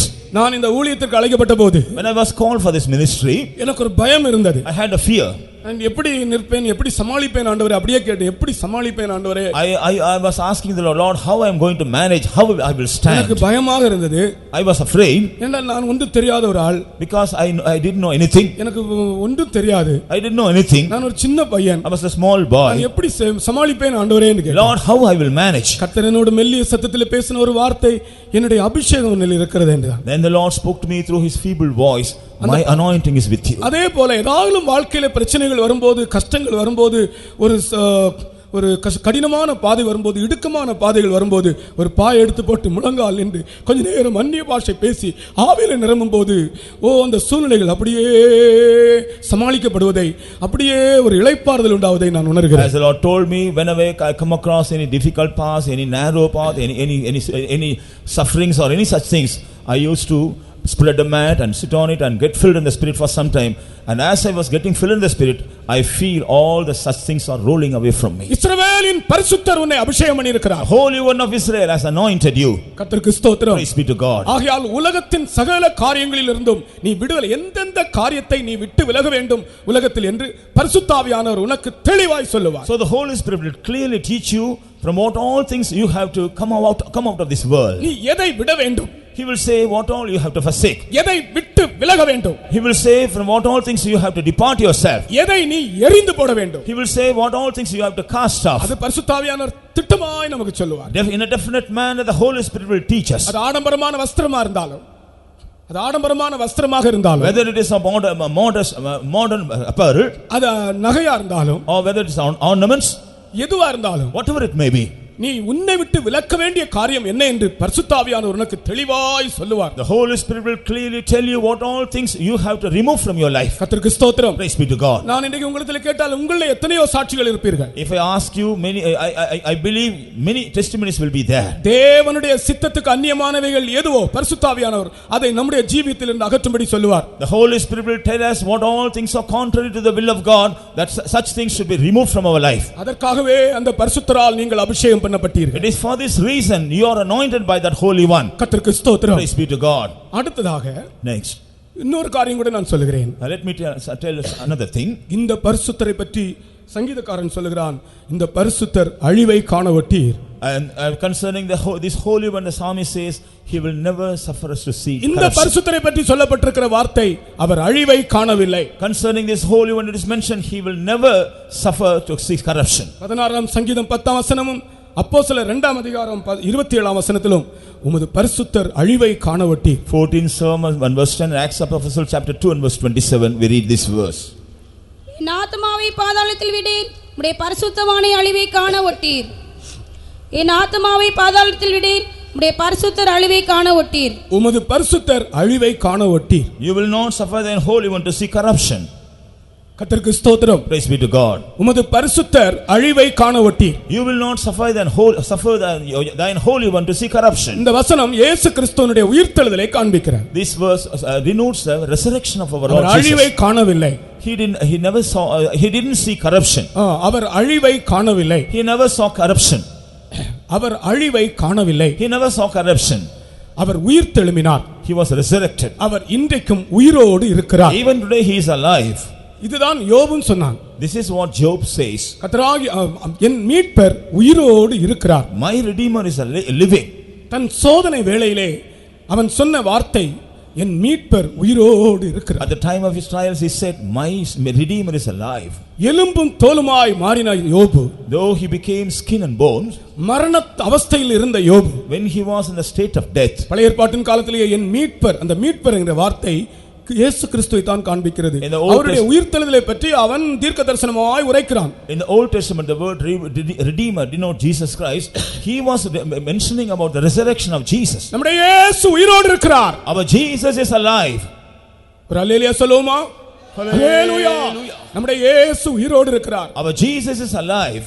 அவர் உயிரோடு இருப்பதுதான் நம்முடைய ஜெயத்தின் ரகசியம். And the secret of our victory is he is alive. எந்த காரியத்திலும் நீ இந்த ஜெயத்துக்கு காரணம் என்ன என்று கேட்டால் நீ சொல்ல வேண்டிய மீட்பர் உயிரோடு இருக்கிறார். The reason for victory in anything, if anybody asks what's the secret of this, you should say my Redeemer is alive. அப்பொழுது நமக்கு பயங்கரமான சோதனைகள் வரும்போது கூட நாம் அதைரியப்பட மாட்டோம். Then even we face terrible trials in our life, we will not be discouraged. ஏனென்றால் விசுவாச வாழ்க்கை என்பதிலே பலவிதமான சோதனைகள் நிறைந்த வாழ்க்கை. Because a life of faith is being filled with many trials. நம்முடைய பூர்வ பிதாக்களை பற்றி நாம் படிக்கும்போது, when we consider about our forefathers, விசுவாச வாழ்க்கை வாழ்ந்ததான அனைவரும் பலவிதமான சோதனையின் பாதையிலே போய் தான் ஜெயம் எடுத்திருக்கிறார்கள். Those who lived the life of faith, they went through many trials and they overcame.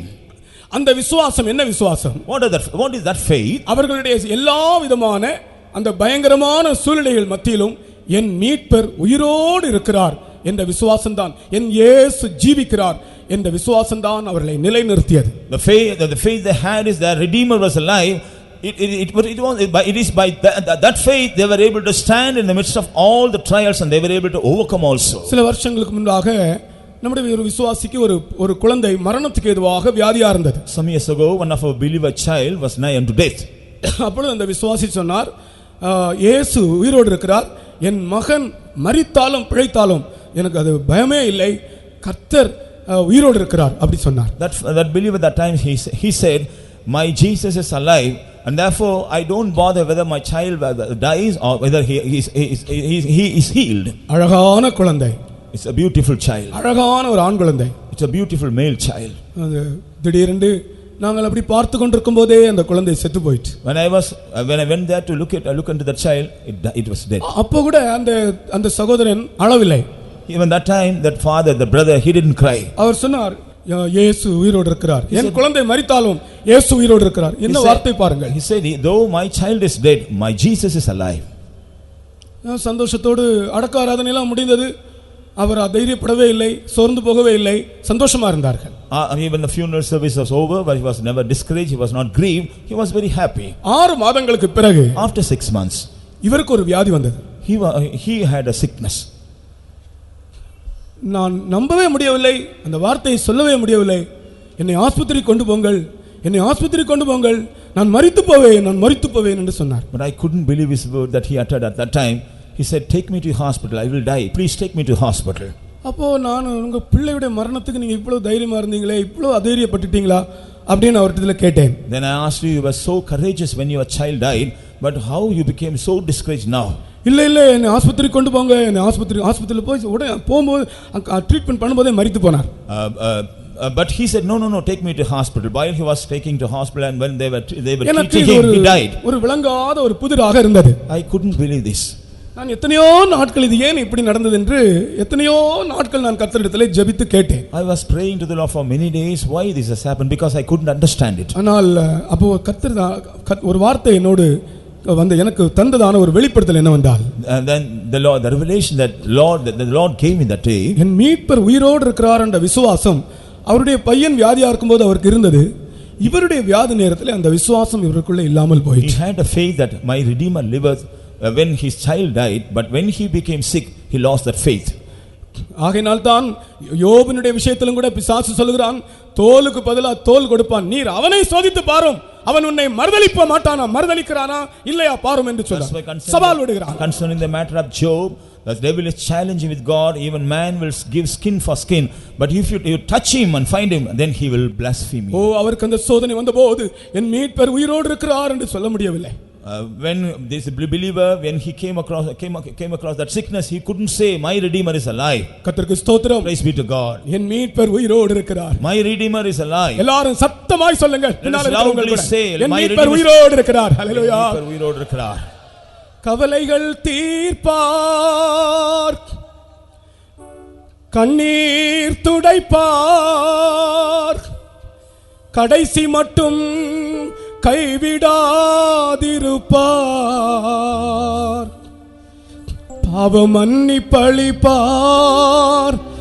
பாக்கியம் கொடுப்பார், பரம பதவியுனுள் உந்தனை எடுப்பார், என் மீட்பர் உயிரோடு இருக்கையிலே எனக்கு என்ன குறை உண்டு நீ சொல் மனமே, என் மீட்பர் உயிரோடு இருக்கையிலே எனக்கு என்ன குறை உண்டு நீ சொல் மனமே.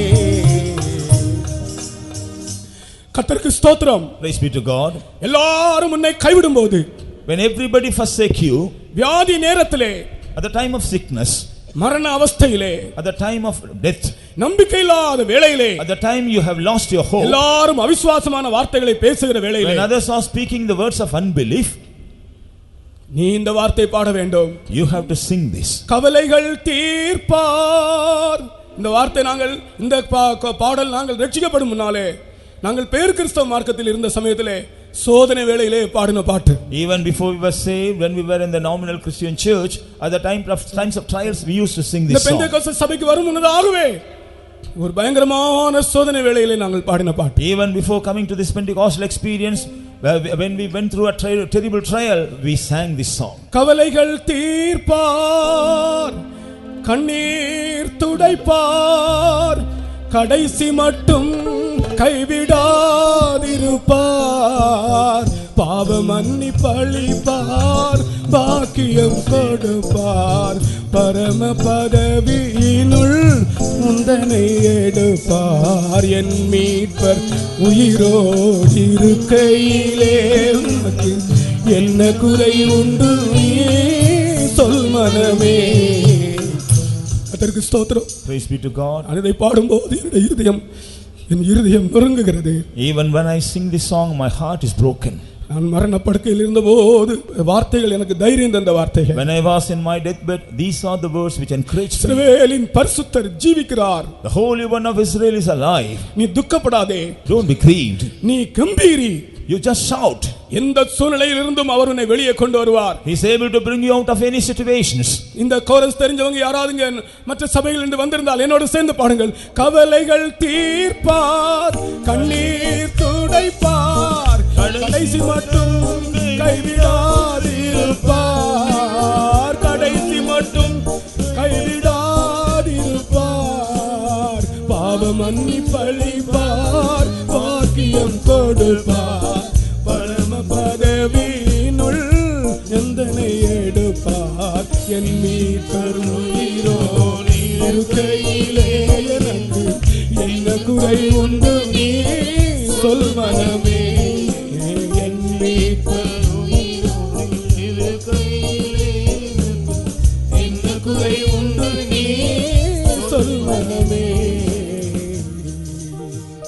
கர்த்தருக்கு ஸ்தோத்திரம். Praise be to God. அவர் அழிவை காண்பதில்லை. He will not see corruption. கர்த்தராகிய இயேசு கிறிஸ்து மரணத்தை ஜெயித்தார். Jesus Christ overcame death. ரோம அரசாங்கம் அவருடைய மரணம் கிறிஸ்தவத்தின் முடிவு என்று நினைத்தது. The Roman government thought his death will brought an end to Christianity. ரோம கிறிஸ்தவ மார்க்கத்தை பூண்டோடு துவம்சம் செய்து விட்டோம் என்று நினைத்தது. Romans thought they have utterly destroyed Christianity. ஆனால் கிறிஸ்துவின் மரணம் கிறிஸ்தவத்தின் ஜீவனாய் மாறிவிட்டது. But the death of Christ became the life of Christianity. கிறிஸ்து மரித்தபடியினால் நமக்கு ஜெயம் கிடைத்தது. Because Jesus died, we have the victory. அவர் மரணத்தை ஜெயித்தார். He overcame death. அவர் இன்றைக்கு உயிரோடு இருக்க நம்முடைய மத்தியில் இருக்கிறார் இயேசு. Even today he is alive and he is present in our midst. அதுதான் கிறிஸ்தவர்களுடைய நம்பிக்கை. That is the hope of the Christians. அந்த நம்பிக்கை உனக்குள்ளே காணப்பட வேண்டும். நீ இந்த சத்தத்தை கேட்கிற உனக்குள்ளேயும் காணப்படட்டும்.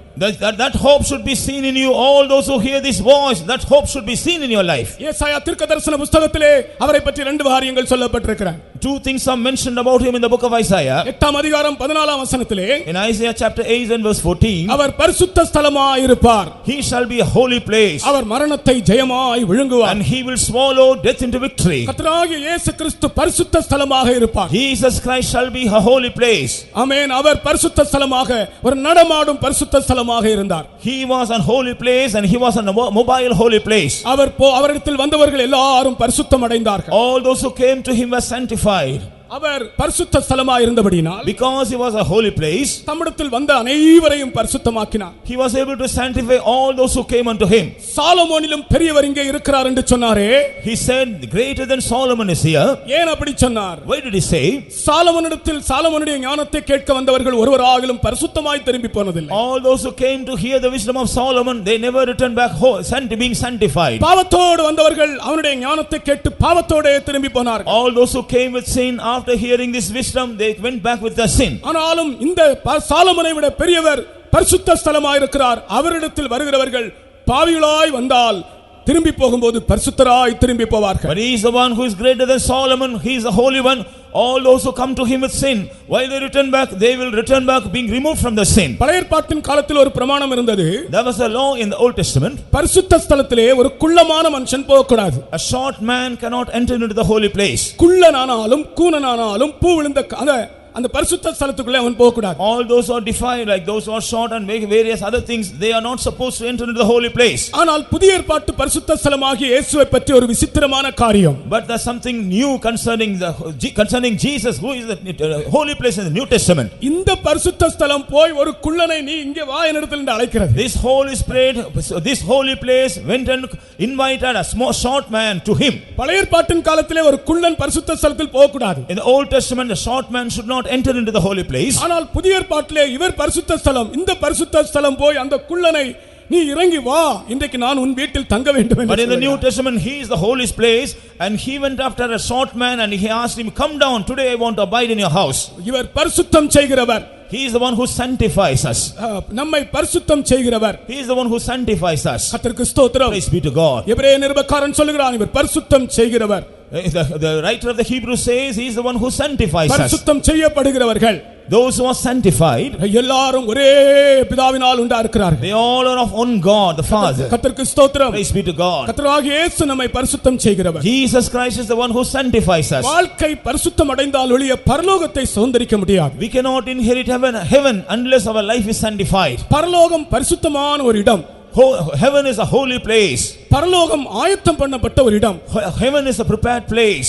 ஆயத்தம் பண்ணப்பட்ட இடத்தில் ஆயத்தம் பண்ணப்படாதவர்கள் போக முடியாது. In the prepared place, those who are not preparing themselves, they will not go there. பரிசுத்த ஸ்தலத்திலே பரிசுத்தம் இல்லாதவர்கள் போக முடியாது. The holy place, those who are not holy cannot go there. ஆகையால் இயேசு கிறிஸ்துவிடத்தில் வருகிறவர்கள் ஏதோ பூமிக்குரிய சில நன்மைகளுக்காக வரக்கூடாது, பரிசுத்தம் அடைய வேண்டும் என்ற வாஞ்சியோடு வர வேண்டும். Therefore those who come to Jesus, they should not come with an intention of receiving some earthly blessings.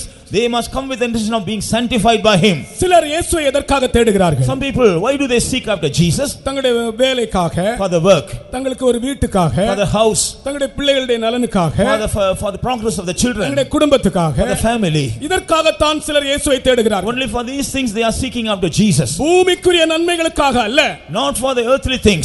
நீ பரிசுத்தம் அடையும்படியாக இயேசுவின் மேல் விசுவாசமாய் இருக்க வேண்டும். You have to believe on the Lord Jesus Christ that you may be sanctified. ஏனென்றால் அவர் பரிசுத்த ஸ்தலமாய் இருப்பார். Because he shall be a holy place. கர்த்தருக்கு ஸ்தோத்திரம். Praise be to God. அந்த பரிசுத்த ஸ்தலம் உன்னை பரிசுத்தமாக்க விரும்புகிறது. That holy place wants to sanctify you. ஆண்டவராகிய இயேசு அண்டை நீ வா. Therefore you come unto Jesus. அவருடைய சமூகத்தை நாடு. You seek after his presence. மரியாளை போல அவருடைய பாதபீடத்தண்டை இரு. Like Mary, learn to be at his feet. உன்னை விட்டு எடுபடாத ஒரு நல்ல பங்கை நீ தெரிந்து கொள். Then you will choose a good portion which shall never be taken away from you. தேவ சமூகத்திலே இரு.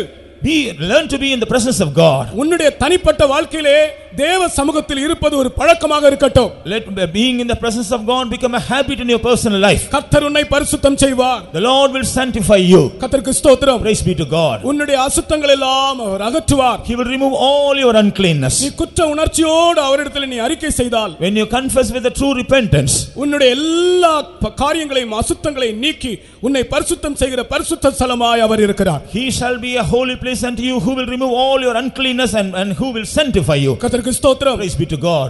ஏசாயா தீர்க்கதரிசன புத்தகத்திலே இன்னொரு வார்த்தை சொல்லப்பட்டிருக்கிறது. In the book of prophet Isaiah, another word is mentioned. அவர் மரணத்தை ஜெயமாய் விழுங்குவார். He will swallow death into victory. அதான் இந்த இஸ்ரவேலின் பரிசுத்தர் அழிவை காணவில்லை. That's why the Holy One of Israel shall never see corruption. அவர் உயிரோடு எழும்பினார். He has resurrected alive. சொன்னார், நானே உயிர்த்தெழுதலும் ஜீவனுமாக இருக்கிறேன். He said, I am the resurrection and life. என்னை விசுவாசிக்கிறவன் மரித்தாலும் பிழைப்பான். He that believeth on me, though he dies, yet he என்னை shall alive. விசுவாசிக்கிறவன் மரிக்காமலும் இருப்பான். He that believeth on me shall never die. கர்த்தராகிய இயேசு கிறிஸ்து உயிர்த்தெழும்பினது போல As Jesus was resurrected, ஒரு உயிர்த்தெழுதல் உண்டு. there is a resurrection. இயேசு கிறிஸ்து உயிர்த்தெழுந்ததின் நோக்கம் என்ன? What is the purpose of the resurrection of Jesus? உயிர்த்தெழுதல் உண்டு என்பதை நிரூபிக்கும்படி. In order to prove there is a resurrection. யூதருடைய மத்தியிலே சதுசேயர் என்று ஒரு கூட்டத்தினர் இருந்தார்கள். There were a sect called Sadducees among Jews. அவர்கள் உயிர்த்தெழுதல் இல்லை என்று சாதிக்கிறவர்கள். They used to prove there is no resurrection. அதை நிரூபிக்கும்படிதான் இயேசு உயிர்த்தெழுந்தார். But in order to prove it, Jesus was resurrected. நமக்கும் ஒரு உயிர்த்தெழுதல் உண்டு. We also have a resurrection. நாம் மரித்து மண்ணோடு மண்ணாய் போக வேண்டியவர்கள் அல்ல. We are not going to become dust after our death. அந்த உயிர்த்தெழுதலில் நாம் பங்கு பெற வேண்டும். We have to take part in that resurrection. கர்த்தருக்கு ஸ்தோத்திரம். Praise be to God. நாம் மரித்தாலும் நமக்கு ஒரு உயிர்த்தெழுதல் உண்டு என்ற நம்பிக்கையோடு நாம் காணப்பட வேண்டும். Though we die, we must have a hope that we have a resurrection. உங்களுடைய இருதயத்தின் ஆழத்திலிருந்து ஆண்டவரை நோக்கி கூப்பிடுங்கள். From the depth of your heart, cry unto God. உங்களுடைய கண்களை மூடுங்கள். Close your eyes. உங்களுடைய இருதயத்தின் ஆழத்திலிருந்து கர்த்தரை நோக்கி கூப்பிடுங்கள். From the bottom of your heart, you cry unto the Lord. இஸ்ரவேலின் பரிசுத்தரே, O Holy One of Israel, என்னை பரிசுத்தமாக்கும் என்று சொல்லுங்கள். sanctify me, O Lord. அவர் உன் நடுவில் பெரியவராக இருக்கிறார். He is great in your midst. அவர் உன்னை பரிசுத்தமாக்குகிறவர். He is the one who sanctifies you. உன் வாழ்க்கையினுடைய துக்கங்களை மாற்றுகிறவர். He is the one who changes all the griefs of your life. நீ உன்னை கம்பீரித்து மகிழும்படி அவர் செய்கிறவர். He is making you to cry and shout in his presence. எல்லாரும் கண்களை மூடி அந்த இஸ்ரவேலின் பரிசுத்தரை நோக்கி கூப்பிடுங்கள், அபயமிடுங்கள். Let us close our eyes and look unto the Lord and cry unto him. இப்பொழுது மௌனமாயிராதிருங்கள். Don't be silent now. கர்த்தர் உங்களுக்கு உதவி செய்கிற வேளை இது. This is the moment that the Lord wants to help you. உங்களுடைய வாழ்க்கையிலே ஏதாகலும் சகாயம் ஆண்டவரிடத்தில் வேண்டுமா? If you want to receive any help from the Lord, இதுதான் அந்த சந்தர்ப்பம். this is that moment. அவர் உயிரோடு இருக்கிறார். He is alive. இயேசு கிறிஸ்து மரித்து உயிரோடு இருக்கிறார். Though Jesus Christ was dead, he is yet alive. அவருடைய உயிர்த்தெழுதலிலே உன்னை இணைக்கும்படி விரும்புகிறார். He wants to join you with his resurrection. அவருடைய மரணத்தின் சாயலில் இணைக்கப்பட்டால் அவருடைய உயிர்த்தெழுதலிலும் இணைக்கப்படுவோம். If you are joined with the likeness of his death, we also will be planted with the likeness of his resurrection. அவருடைய உயிர்த்தெழுதலில் நாம் இணைக்கப்பட வேண்டிய வேளை வருகிறது.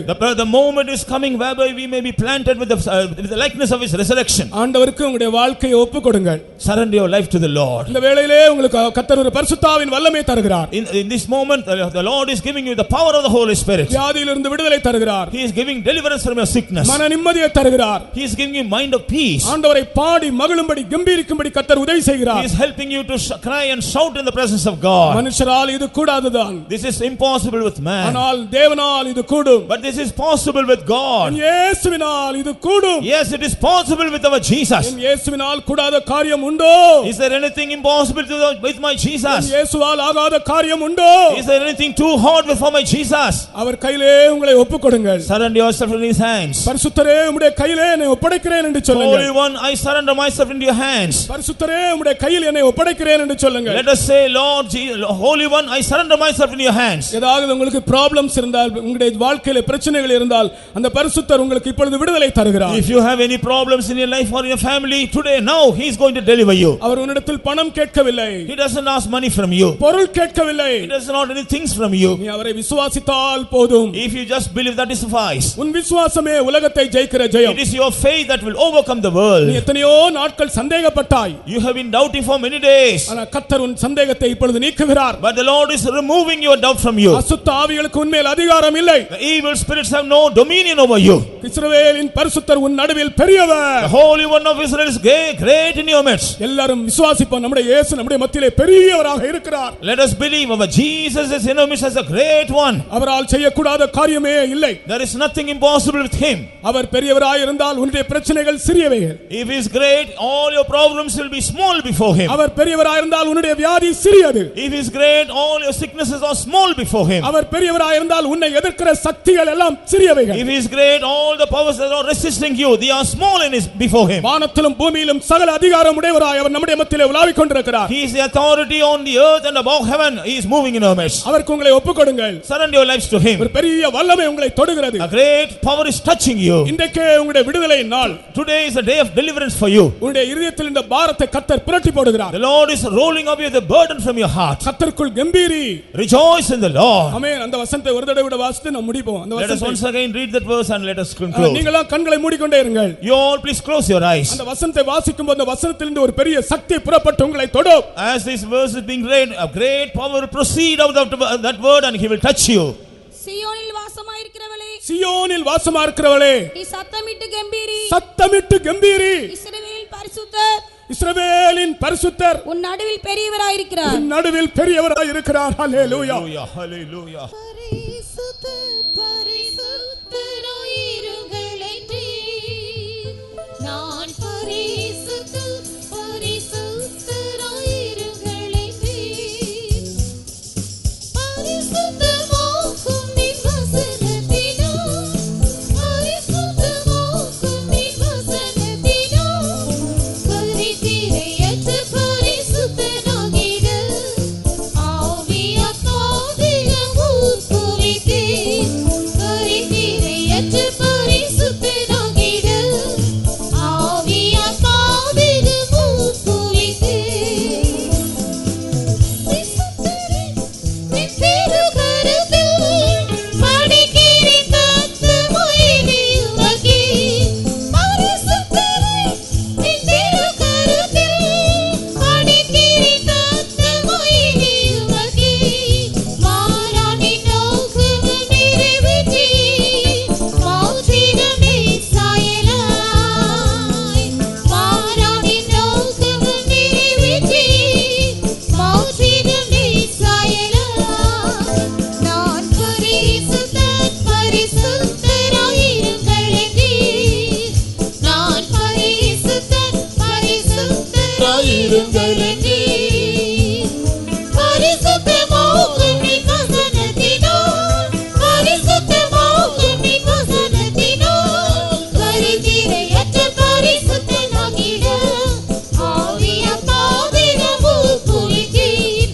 பரிதிரையற்ற பரிசுத்தனாகிட ஆவியாத்மாவிலும் உட்குறித்தேன். நான் பரிசுத்தர் பரிசுத்தராயிருங்களேன்றீர்,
Tonight the Holy One of Israel has spoken with us from his throne above. இன்றைக்கு இஸ்ரவேலின் பரிசுத்தர் தம்முடைய சிங்காசனத்திலிருந்து நம்மோடு பேசினார். He is saying, be holy even as I am holy. நான் பரிசுத்தராய் இருக்கிறது போல நீங்களும் பரிசுத்தராய் இருங்கள் என்று அவர் சொன்னார். Shall we all stand up? நம்ம எல்லாரும் எழும்பி நிற்போமாக. Let us surrender ourselves to the word of God. நாம் தேவனுடைய வசனத்துக்கு நம்மை ஒப்பு கொடுப்போமாக. There is a great power in the holy word of God. தேவனுடைய பரிசுத்த வசனத்தில் ஒரு பெரிய வல்லமை இருக்கிறது. Tremendous grace is there in the holy word of God. தேவனுடைய பரிசுத்த வசனங்களிலே அபரிதமான கிருபை இருக்கிறது. We are the inhabitants of Zion. நாம் சீயோன் வாசிகள். We are the inhabitants of New Jerusalem. நாம் எருசலேம் வாசிகள். Tonight we can cry and shout. இன்றைக்கு நாம் கெம்பீரித்து நாம் கர்த்தரை நோக்கி கூப்பிடலாம். Because the Holy One of Israel is great in our midst. இஸ்ரவேலின் பரிசுத்தர் நம்முடைய மத்தியில் பெரியவராக இருக்கிறார். The Holy One of Israel is great in our lives. இஸ்ரவேலின் பரிசுத்தர் நம்முடைய மத்தியில் நம்முடைய ஜீவியத்தில் பெரியவராக இருக்கிறார். Holy One of Israel is great in our family. நம்முடைய குடும்பத்தில் இஸ்ரவேலின் பரிசுத்தர் பெரியவராக இருக்கிறார். Holy One of Israel is great in our church. நம்முடைய சபையிலும் இஸ்ரவேலின் பரிசுத்தர் பெரியவராக இருக்கிறார். Oh, even tonight the Holy One of Israel is great in our midst. இந்த இரவிலும் இஸ்ரவேலின் பரிசுத்தர் நம்முடைய மத்தியில் பெரியவராக இருக்கிறார். We can cry and shout. நாம் அவரை நோக்கி கதறலாம், We கூப்பிடலாம். can cry and shout. நாம் அது நிமித்தமாய் ஆர்ப்பரித்து We கடிகூறலாம். will not die. நாம் மரிப்பதில்லை. We will not die. நாம் மரிக்க மாட்டோம். We will live and declare the works of God. நாம் பிழைத்திருந்து தேவனுடைய கிரியைகளை நாம் அறிவிப்போம். We will live and declare the works of God. நாம் பிழைத்திருந்து தேவனுடைய கிரியைகளை அறிவிப்போம். Because the Holy One of Israel is great in our lives. ஏனென்றால் இஸ்ரவேலின் பரிசுத்தர் நம்முடைய ஜீவியத்தில் பெரியவராய் If இருக்கிறார். there is any fear of death in your heart, உன்னுடைய இதயத்தில் மரண பயம் இருக்கிறதா? that Holy One of Israel is rebuking and dispelling that fear of death from your life. இஸ்ரவேலின் பரிசுத்தர் அந்த மரண பயத்தை கடிந்து கொண்டு அதை உன்னை விட்டு அகற்றுகிறார். Any fear of sickness in your life, உன்னுடைய வாழ்க்கையிலே வியாதியை பற்றிய பயம் இருக்கிறதா? Holy One of Israel is rebuking and dispelling the power of fear of death from your heart. இஸ்ரவேலின் பரிசுத்தர் வியாதியை பற்றி மரணத்தை பற்றி உனக்கு இருக்கிறதான பயத்தை கடிந்து கொண்டு உன் இருதயத்தை விட்டு அதை அகற்றுகிறார். There is any fear of witchcraft in your life, உன்னுடைய ஜீவியத்திலே மந்திரவாதத்தை செய்வனை பற்றிய பயம் இருக்கிறது. Holy One of Israel is great in our midst tonight. இன்று ராத்திரியிலே இஸ்ரவேலின் பரிசுத்தர் நம்முடைய மத்தியில் பெரியவராய் இருக்கிறார். The one who is in you is greater than the one who is in the world. உங்களுக்குள் இருக்கிறவர் உலகத்தில் இருக்கிறவரிலும் பெரியவர். You can rebuke that power of witchcraft in the name of Jesus tonight. ஆகவே இயேசுவின் நாமத்தில் அந்த செய்வினையின் வல்லமை நீ கடிந்து கொள்ளலாம். Holy One of Israel is standing by you. உன்னுடைய பட்சத்திலே இஸ்ரவேலின் பரிசுத்தர் நின்று கொண்டிருக்கிறார். Holy One of Israel is just touching you right now. இஸ்ரவேலின் பரிசுத்தர் இப்பொழுது உன்னை தொடுகிறார். Open your heart. இதயத்தை திறப்பாயாக. Surrender your life. உன் ஜீவியத்தை ஒப்படைப்பாயாக. Call upon the name of Jesus. இயேசுவின் நாமத்தை நோக்கி கூப்பிடுவாயாக. Cry and shout. நீ ஆர்ப்பரித்து கம்பீரி. Cry and shout. ஆர்ப்பரித்து கம்பீரி. Cry and shout. ஆர்ப்பரித்து கம்பீரிப்பாயாக.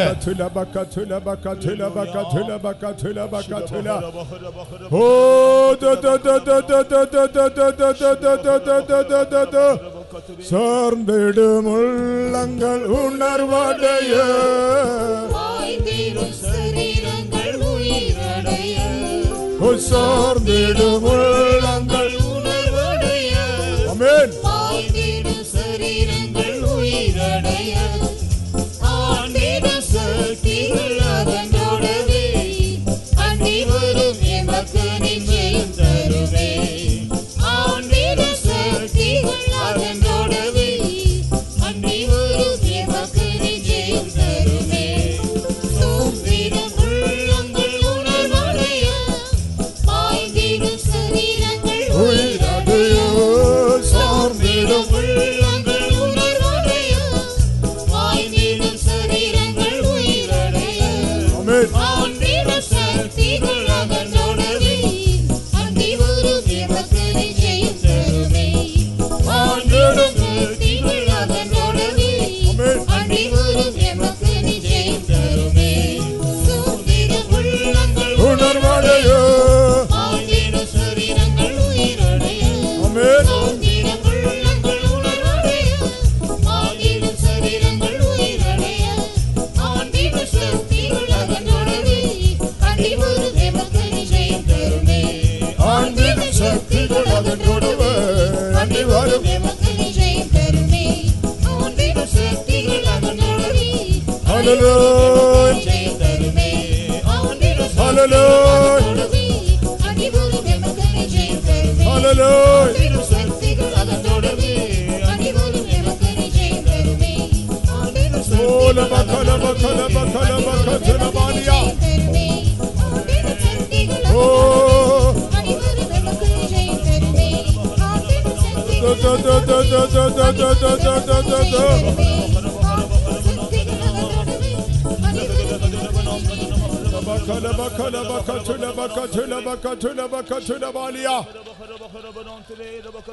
Amen, amen, amen, amen. Open your mouth and cry and shout. உன்னுடைய வாயை திறந்து கர்த்தரை நோக்கி நீ கூப்பிடு, நீ This ஆர்ப்பரி. is not the time for you to be silent. நீ அமைதியா இருக்க வேண்டிய வேளை இது அல்ல. This is not the time for you to be quiet. நீ அமைதியாக இருக்க வேண்டிய வேளை இது அல்ல. This is the time Holy One is visiting you. பரிசுத்தர் உன்னை சந்திக்கிறதான வேளை இது. This is the one Holy One is anointing you with the Holy Ghost. பரிசுத்தர் உன்னை பரிசுத்தாவினால் நிறைக்கிறதான நேரம் இது. This is the one Holy One is dispelling every power of darkness from you. உன்னுடைய பரிசுத்தர் எல்லா அந்தகாரத்தின் வல்லமைகளை உன்னை விட்டு அகற்றுகிறதான சமயம் இது. Holy One is touching you. பரிசுத்தர் உன்னை தொடுகிறார். Holy One is blessing you. பரிசுத்தர் உன்னை ஆசீர்வதிக்கிறார். Holy One is healing you. பரிசுத்தர் உன்னை சுகமாக்குகிறார். Holy One is delivering you. பரிசுத்தர் உன்னை விடுதலையாக்குகிறார்.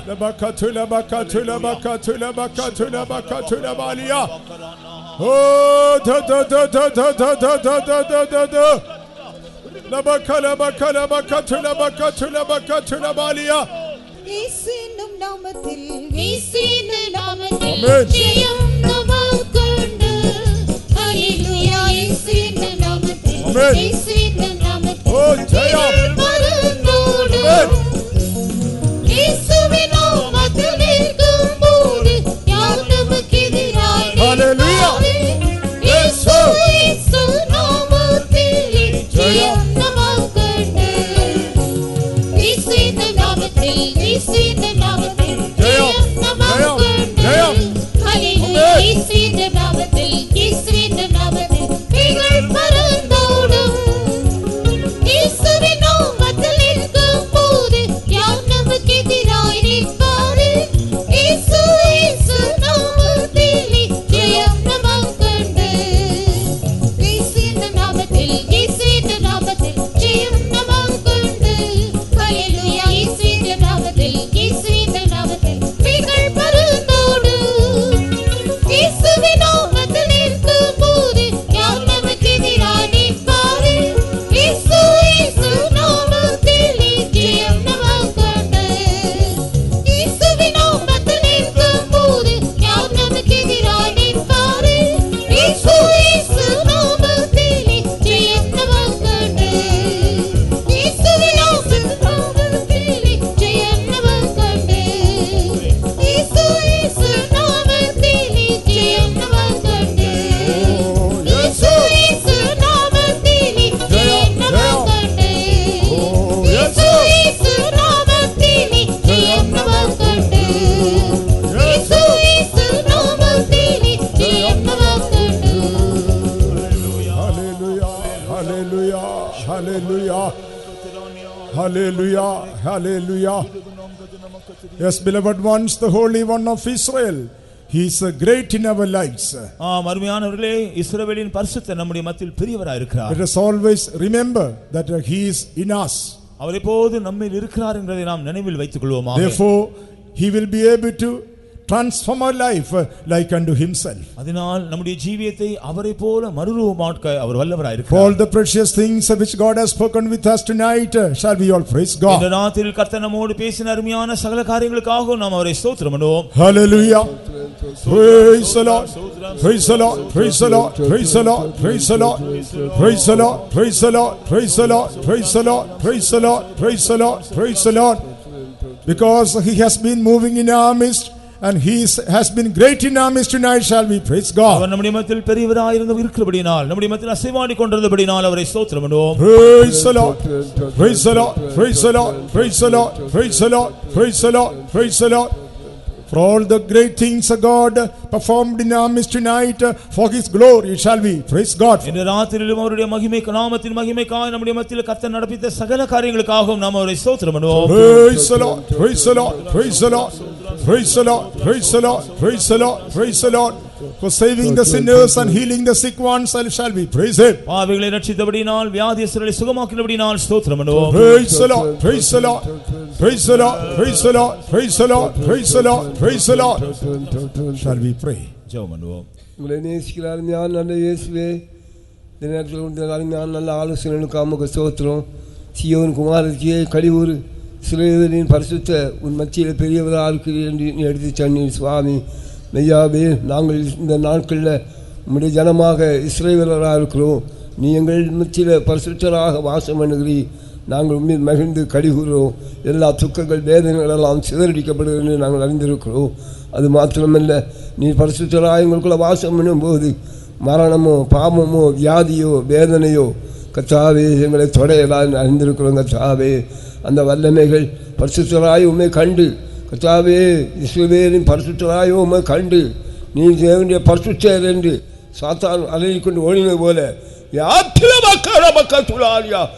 யார் பரிசுத்தராக விசுவாசிக்கிறார்களோ அந்த காலத்தின் வல்லமைகள் எல்லாம் அவர்களை விட்டு அலறுவதனால் மக்கள் சோத்திரம் சுவாமி. விடுதலை பெற்றவர்களாக இந்த இடத்தில் திரும்ப நீ அவர்கள் கொடுத்த நல்ல ஆலோசனைக்காக விசுவாசம் உள்ள வார்த்தைக்காக நன்றியுள்ள இறைத்துவமை துதிக்கிறோம் சுவாமி. இஸ்ரவேலின் பரிசுத்தவர்கள் இருக்கும்போது ஜாதிகள் வரும் என்று சொன்னது போல ரட்சிக்கப்படாத ஜனங்கள் கர்த்தாவே இந்த பூமியில் எத்தனையோ உண்டு. அவர்கள் வந்து கர்த்தாவே நிச்சய ஜீவனை பெற்றுக்கொள்ளத்தக்க தானம் இல்லை. இந்த வெளிச்சத்தில் இந்த சாயங்காலத்தை அழைத்ததினால் நமக்கு சோத்திரம். யார் யார் தேவனை அறியாத புறஜாதி யாரால் வந்தார்களோ அவர்களை உம்முடைய ஜனமாக இஸ்ரவேலின் பரிசுத்தராகிய நீ மாற்றினால் நமக்கு சோத்திரம். கானான் தேசத்தில் அருவருப்பான பல காரியங்களை செய்த ஜனங்கள் மத்தியில் நீ உம்முடைய ஜனத்தை பரிசுத்தப்படுத்தின போல இந்த நாட்களில் ஆவிக்குரிய ஜீவியத்தில் பல விதமான அருவருப்பான வல்லமையின் மத்தியில் ஜீவிக்கிற ஜனங்கள் மத்தியில் கர்த்தாவே அவளை அசுத்தத்தில் அவளை விடுதலையாக்கி நீர் அவளை பரிசுத்தராக ஏற்படுத்தினதுக்காக சோத்திரம் சுவாமி. அது மாத்திரமல்ல கர்த்தாவே ஜீவனி அழியாமையும் சுதந்திரமாய் கொள்ளத்தக்கதானம் இல்லை. உண்மை விசுவாசிக்கத்தக்கதான அந்த பரிசுத்த வல்லமை இந்த நேரத்தில் நிற்கிறீ நான் காமக சோத்திரம். மரணத்தை ஜெயமா விழுங்கத்தக்கதான முறையில் உடைய பரிசுத்த வல்லமை ஒவ்வொருவரையும் ஆவிக்குரிய பிரகமான தொற்று நாமக சோத்திரம். கர்த்தாவே மென்மேலும் உடைய ஜனத்தை நினைந்தொள்ளும் இயேசு நாமத்தில் சுவாமி. Amen. Gracious and loving Father, we praise thee and thank thee, Lord, for your glorious presence in our midst and all the precious things you have spoken with our hearts, O God. As the Holy One of Israel, you came down, and, O Lord, you have been moving in our midst, doing great things for your glory. Therefore we praise you and thank you. Help us, O God, to remember always your presence in our life, so that we will be able to cry and shout, O Lord, for your glorious things, O God. Continue to bless thy people, glorify your precious name, transform our lives so that we will be like unto yourself, O God. In your gracious hands we commit ourselves. In Jesus' name we ask thee, Father. Amen. May the grace of our Lord Jesus Christ, the love of God, and the sweet fellowship of the Holy Spirit rest and abide with us all, now and until Jesus comes in glory. Amen. Hallelujah. Hallelujah.